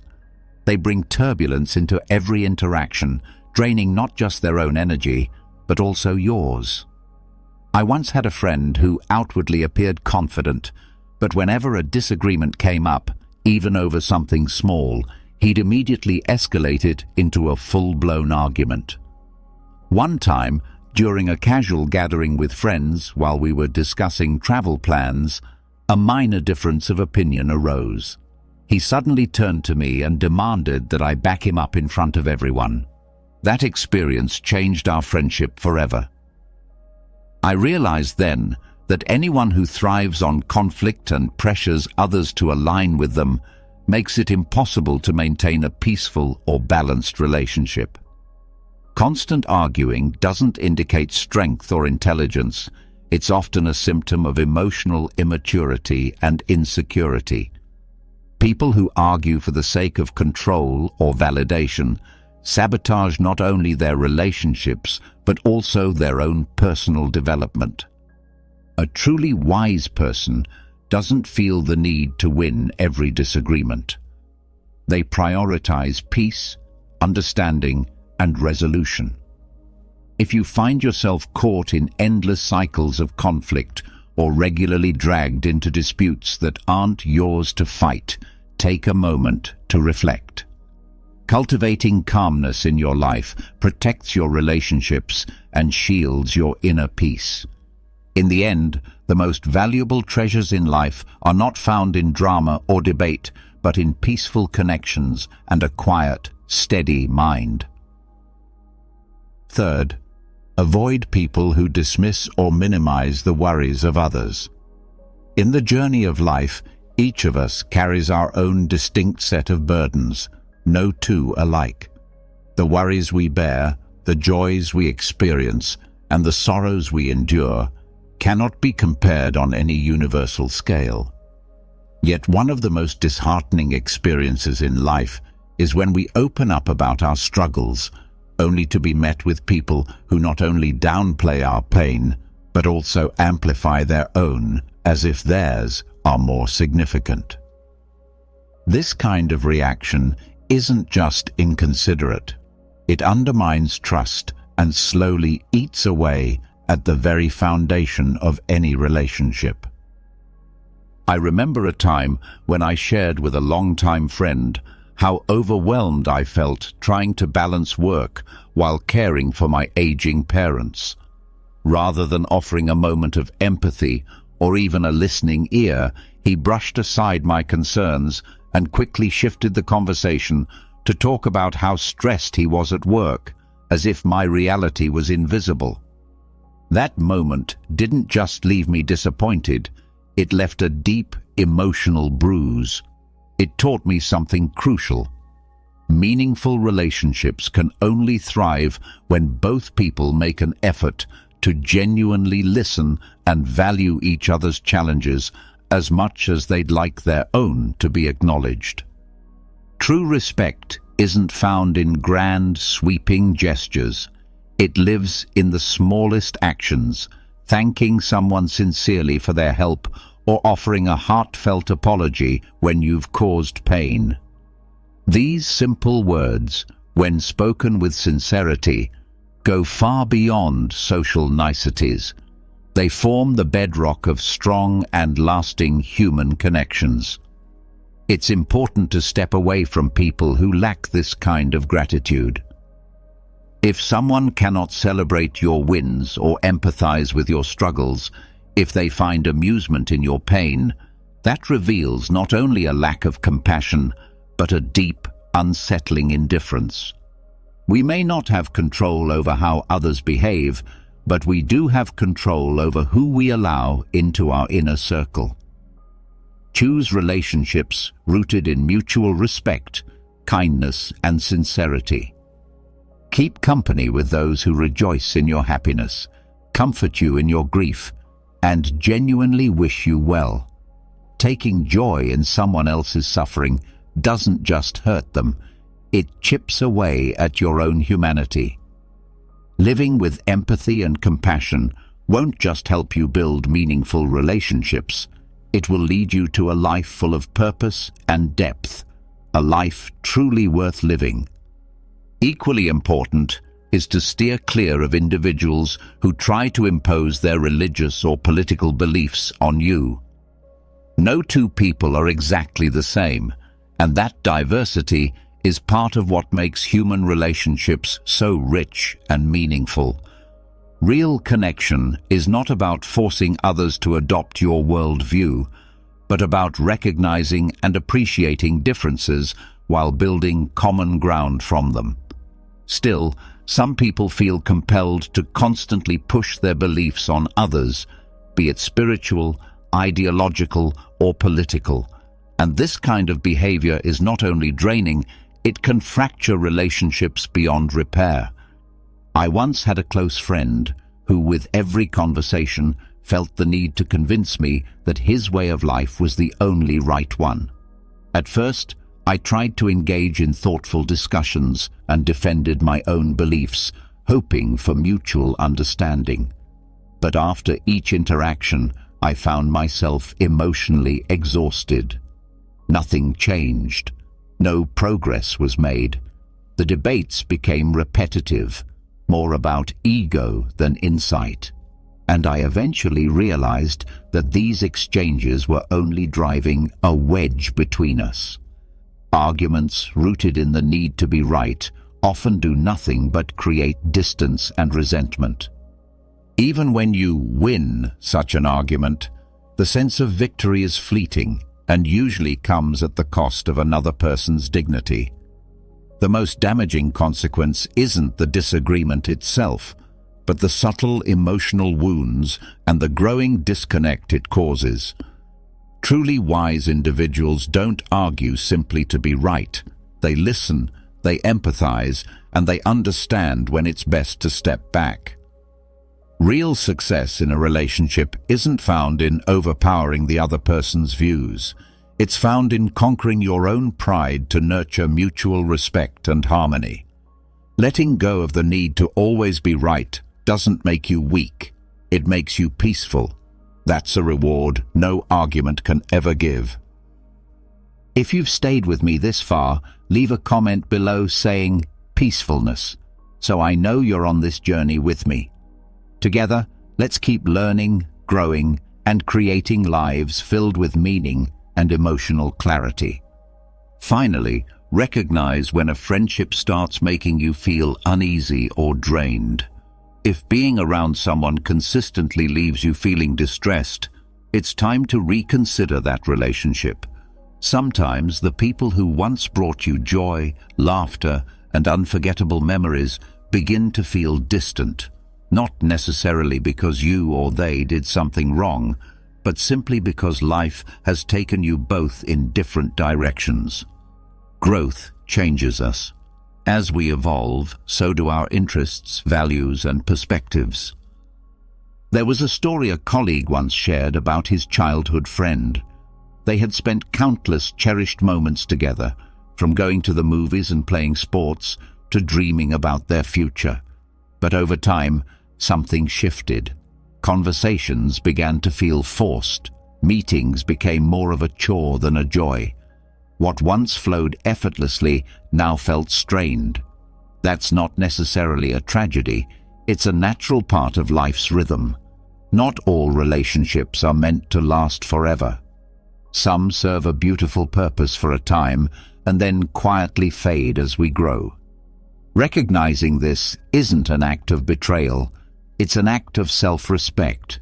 When a connection no longer brings peace, but instead brings anxiety or sadness, it's okay to let it go.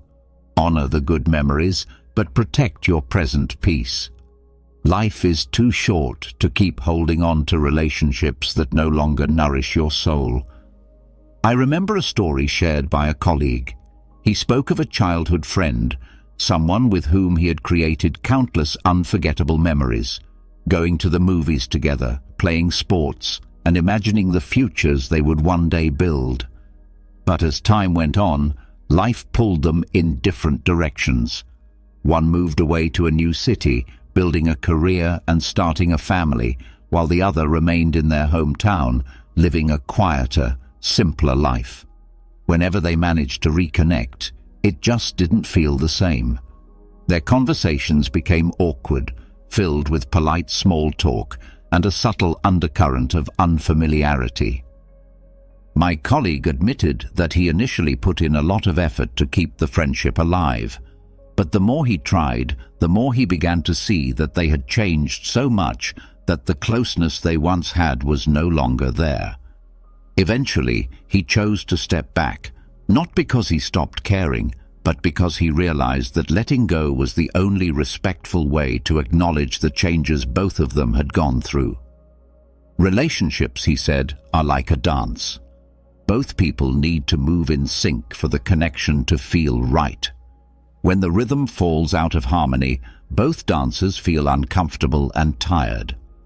Rather than placing blame on himself or his friend, he chose to accept what had changed.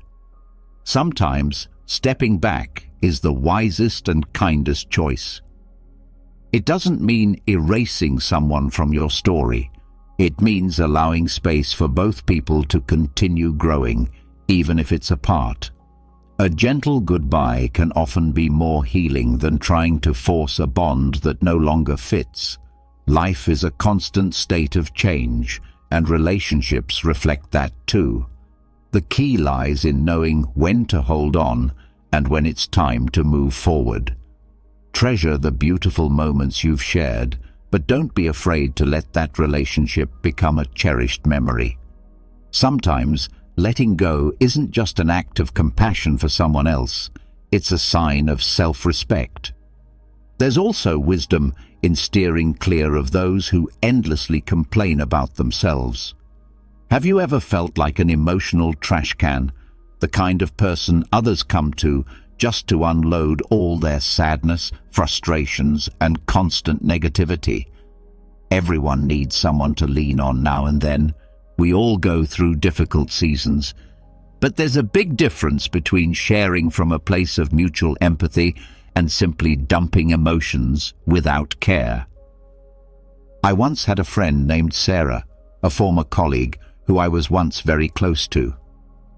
During a time when my mother became critically ill, I was overwhelmed, juggling the demands of work while being her primary caregiver.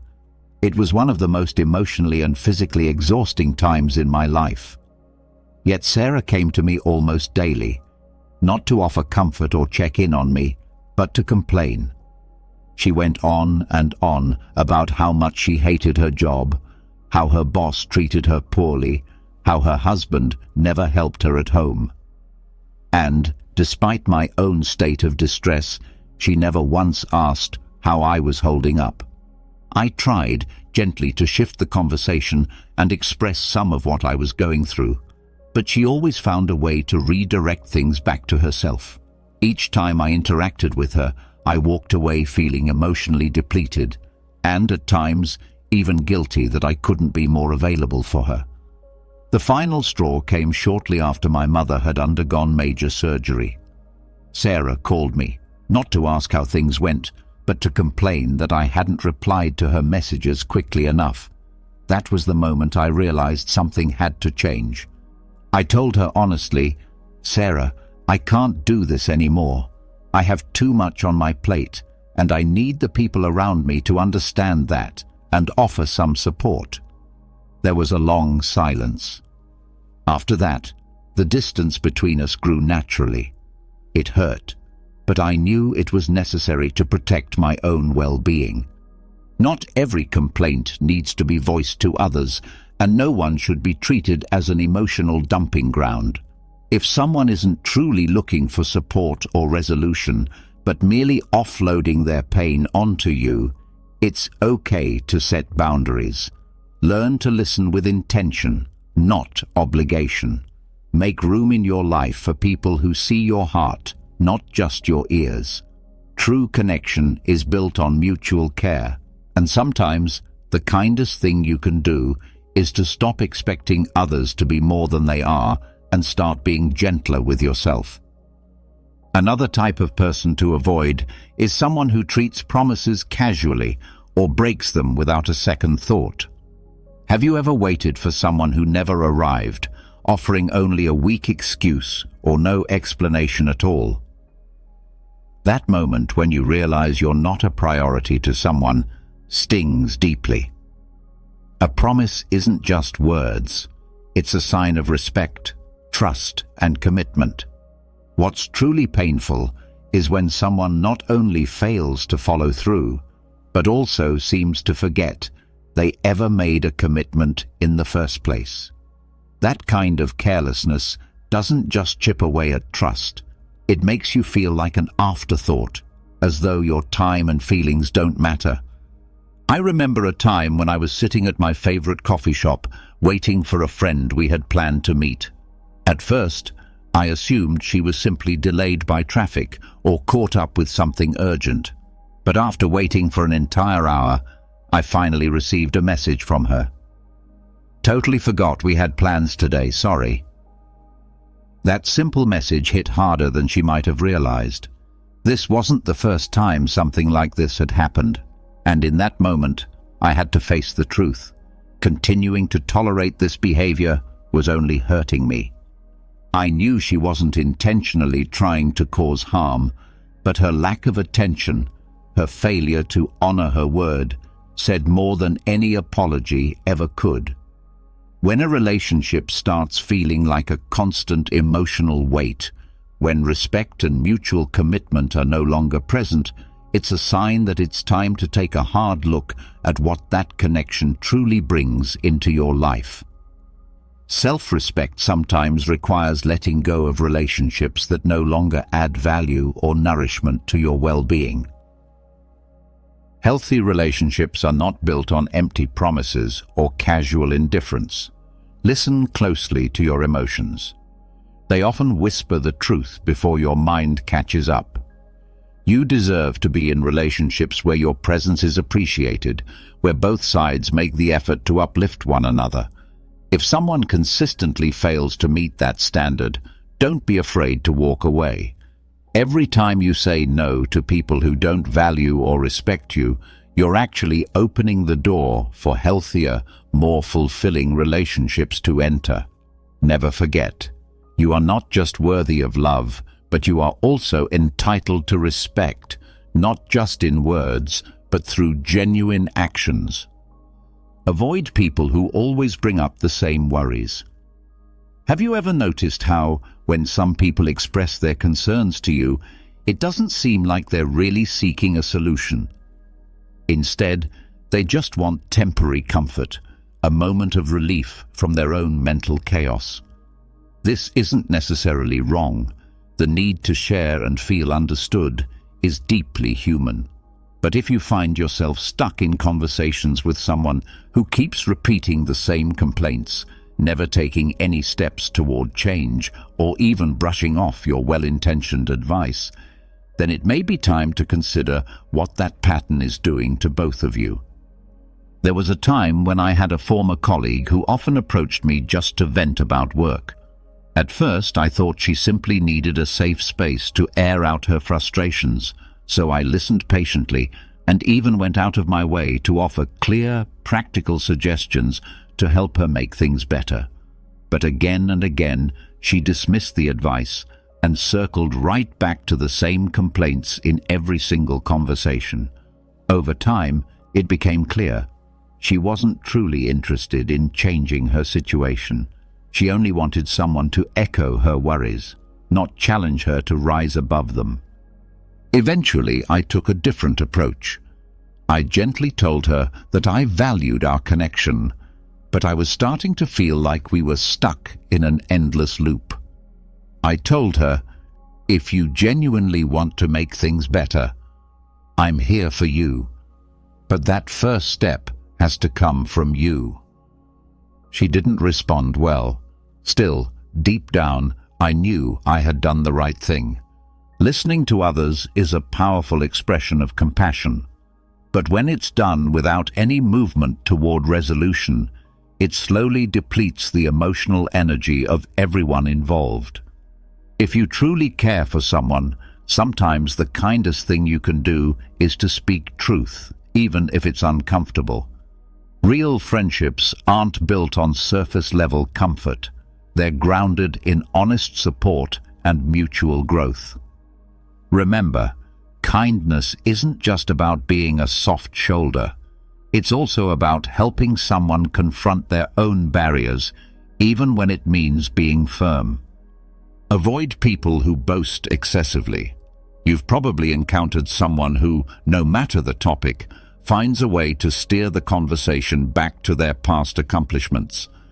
They talk about their former successes like they're the only parts of their life that matter, as if those moments are their entire identity. At first, it may seem impressive, even inspiring, but over time, you begin to see through it. These stories aren't just tales of pride, they're often a shield, hiding an inner emptiness or a lack of purpose in the present. I once knew a man who never missed an opportunity to talk about the prestigious awards he had won years ago. He would repeat every detail of his achievements with so much flair. But when it came to discussing his current life, he would always dodge the conversation or change the subject. It became clear he was stuck in a time when he felt most valuable, clinging to his old glory as if it were the only thing keeping him afloat. What saddened me the most was that instead of inspiring admiration, his behavior started pushing people away. It's important to understand that constantly reliving past victories doesn't enhance how others see you. In fact, it can have the opposite effect, making those around you feel unseen or less significant. A person who is truly confident and content doesn't need to advertise their achievements. Their presence speaks for itself, grounded in the now, not shackled to the past. Let your present life, your actions, your attitude, your growth be the true reflection of your worth. Humility not only makes you more relatable, but also builds deeper, more authentic relationships based on mutual respect and real connection. As the old saying goes, silence is golden, and those who understand its power often turn out to be the ones most deeply respected. I'd love to hear about your journey, your victories, your struggles, and how you've grown through them. Please hit subscribe, tap the notification bell, and leave a comment below. Share your story, your strength, or just write peacefulness to let us know you made it through this reflection. Your engagement is what keeps this community thriving, a place where we grow together, learn from one another, and discover the art of transforming every challenge into an opportunity. I've also linked 2 more videos here, so feel free to keep watching and stay on the path of personal growth and empowerment. Have you ever felt like you were trapped in invisible chains, carrying the weight of the world on your shoulders, all because of emotional attachment? Imagine the sense of liberation that comes with breaking free from those chains, walking through life with lightness and clarity, focused only on what truly matters. In today's video, we'll discover how to turn attachment into strength and freedom, guided by the enduring wisdom of ancient Stoic philosophers. Prepare yourself for a transformative journey, one that changes how you perceive the world and your emotions. Together, we'll delve into the teachings of Marcus Aurelius and Seneca, learning the delicate art of letting go with balance, presence, and serenity. If you're ready to take that first courageous step toward a more centered and fulfilling life, you're in the right place. So let's begin. Let's begin with detachment in action. Real detachment starts not in theory but in practice. To truly let go of past experiences, you must be genuinely willing to release them. That includes past relationships that still take up space in your heart and mind. It's like holding tightly to a rope until your hands ache, yet you're afraid to loosen your grip because you're unsure of what lies on the other side. But here's the truth. Letting go doesn't always mean falling. Sometimes it means your hands are finally free to reach for something far better. I learned this the hard way when I clung to a comfortable relationship simply because it felt safe. What I didn't realize at the time was that my attachment was closing doors to the greater joy and fulfillment that was already knocking. Here's another truth worth remembering. The fear of missing out is a trap. It's like scrolling through everyone else's highlight reels on social media, convincing yourself that you're missing out on life. But that's not real life. It's a carefully edited version designed to show perfect moments. The moment you stop obsessively watching other people's stories and start fully living your own, the fear of missing out begins to lose its grip. You don't need to know every detail of someone else's life to feel fulfilled. Being present in your own life and creating moments that matter to you, those are the things that truly count. The attachment to a false image of happiness can make detachment seem almost impossible. When you constantly compare yourself to others who appear to be living their best lives, it can feel like you're falling behind or that you'll never achieve what they have. But remember this, the grass only seems greener from a distance. That illusion of perfection in someone else's life can steal the joy from your own. It's like running endlessly on a treadmill, chasing a hologram. No matter how fast you go, you'll never reach it, because it isn't real. Detachment doesn't mean you're giving up on happiness. It means you're redefining what happiness means to you. To emotionally detach, embrace the Stoic principle of focusing only on what is within your control, your thoughts, your actions, and your personal growth. It's a powerful realization that no one's opinion, no past relationship, and no perfectly filtered image on social media has the authority to define your worth or your happiness. That awareness becomes your armor. It allows you to move forward without unnecessary emotional baggage, ready to experience life in its raw and unpredictable beauty, and open to the genuine and meaningful connections waiting ahead. So remember, letting go is not an ending. It's a bold and liberating step toward the life you truly deserve. Now let's explore the power of detachment. Why is detachment so vital to our inner peace and strength? When we become overly attached to people or situations, we unintentionally surrender control of our emotions to them. It's like handing someone else the remote control to your feelings, allowing them to flip through the emotional channels of your life at will. This kind of power over us can influence our happiness, sadness, and even lead us to make choices we would never consider in a more calm and balanced state of mind. Letting go doesn't mean you stop caring. It means giving the appropriate weight to things that lie beyond your control. Think of your emotions as a ship anchored in harbor. If you're bound by too many anchors, you'll never sail freely across the ocean of life. But the moment you begin lifting those anchors, one by one, you open yourself to new adventures, possibilities, and horizons. Stoicism teaches us to release those unnecessary anchors and navigate life with confidence and inner peace. Let's be practical. Begin by identifying who or what you are overly attached to. Then ask yourself why. Are you seeking validation? Are you afraid of being alone? Or is it something deeper? Understanding the root of your attachment is the first step in regaining control of your life and emotions. Now start investing your energy in activities that bring you true purpose and fulfillment. Practice gratitude. Reflect on your priorities. Meditate on what really matters. Always remember that true growth comes from within.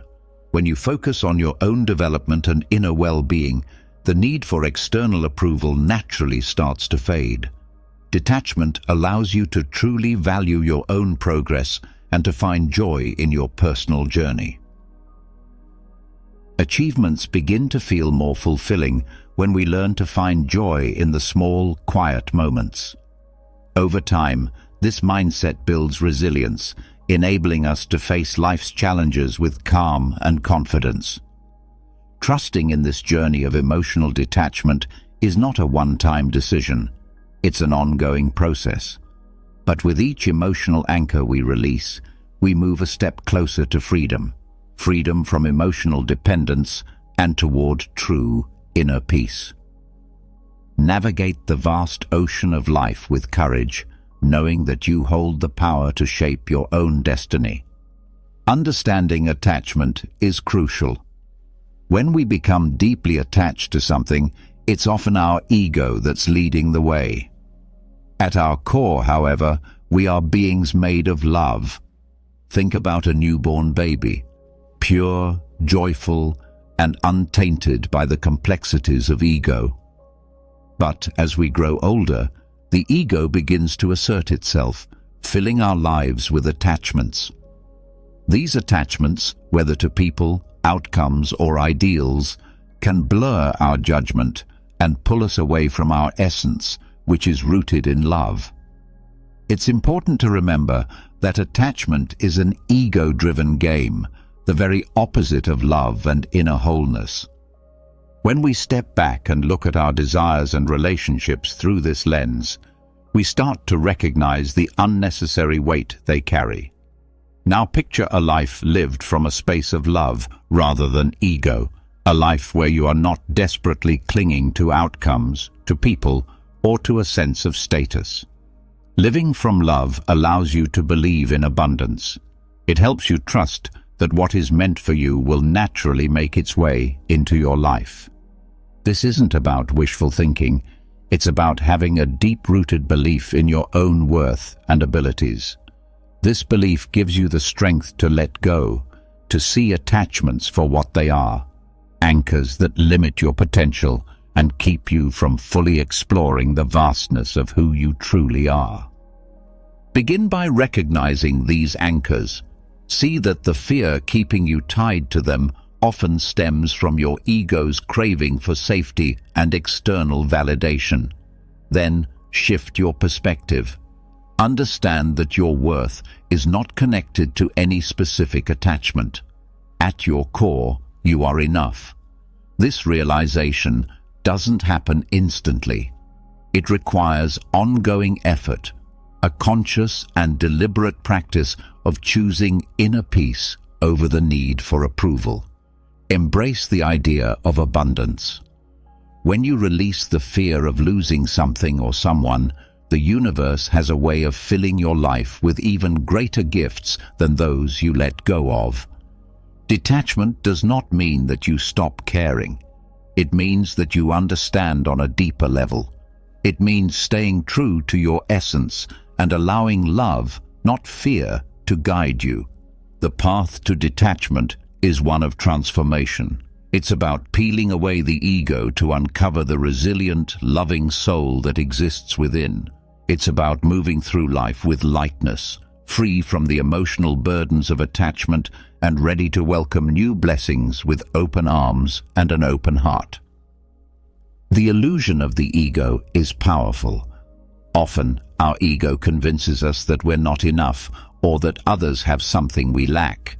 It leads us to believe the grass is greener on the other side, causing us to become emotionally dependent on others in our search for validation. This illusion can push us to idolize others, placing them on pedestals as if they possess something magical or unattainable. Yet in life's most honest moments, we are reminded that no one has a golden ticket. We are all equally vulnerable and human.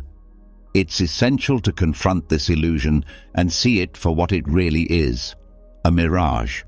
Don't allow it to warp your view of yourself or those around you. Let's reflect on self-confidence and inner healing for a moment. Reminding yourself that you are amazing, special, and unique is not arrogance. It's a healthy practice that nurtures self-worth and builds emotional strength. But this mindset should never lead you to see others as lesser or separate from yourself. It's not about comparison. It's about acknowledging that while our paths may differ, none is superior to the other. We are all threads woven into the same great tapestry of life, each one meaningful in its own way. When it comes to attachment, especially in relationships, it's easy to fall into the mindset of scarcity, the fear of losing someone who feels irreplaceable.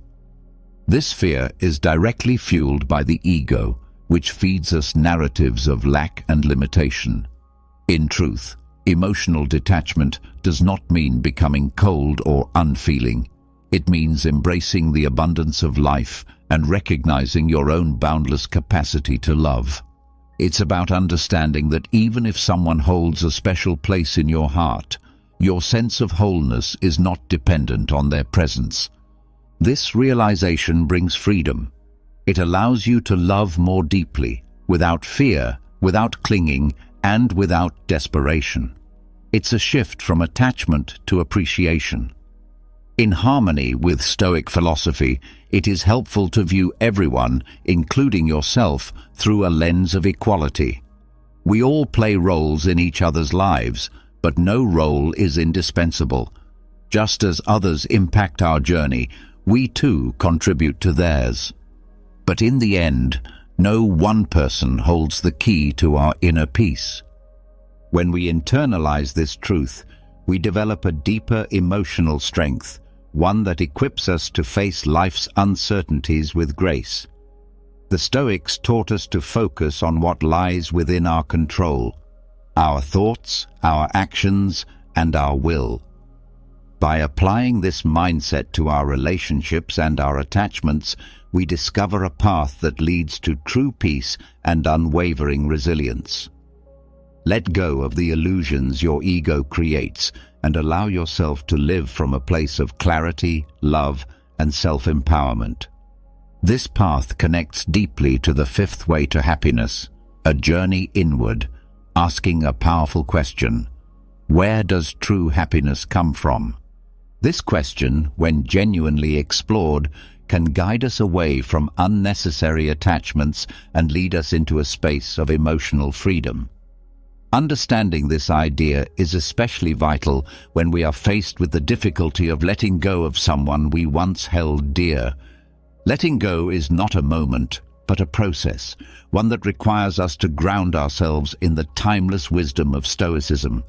Stoicism doesn't teach us to sever ties out of bitterness or indifference.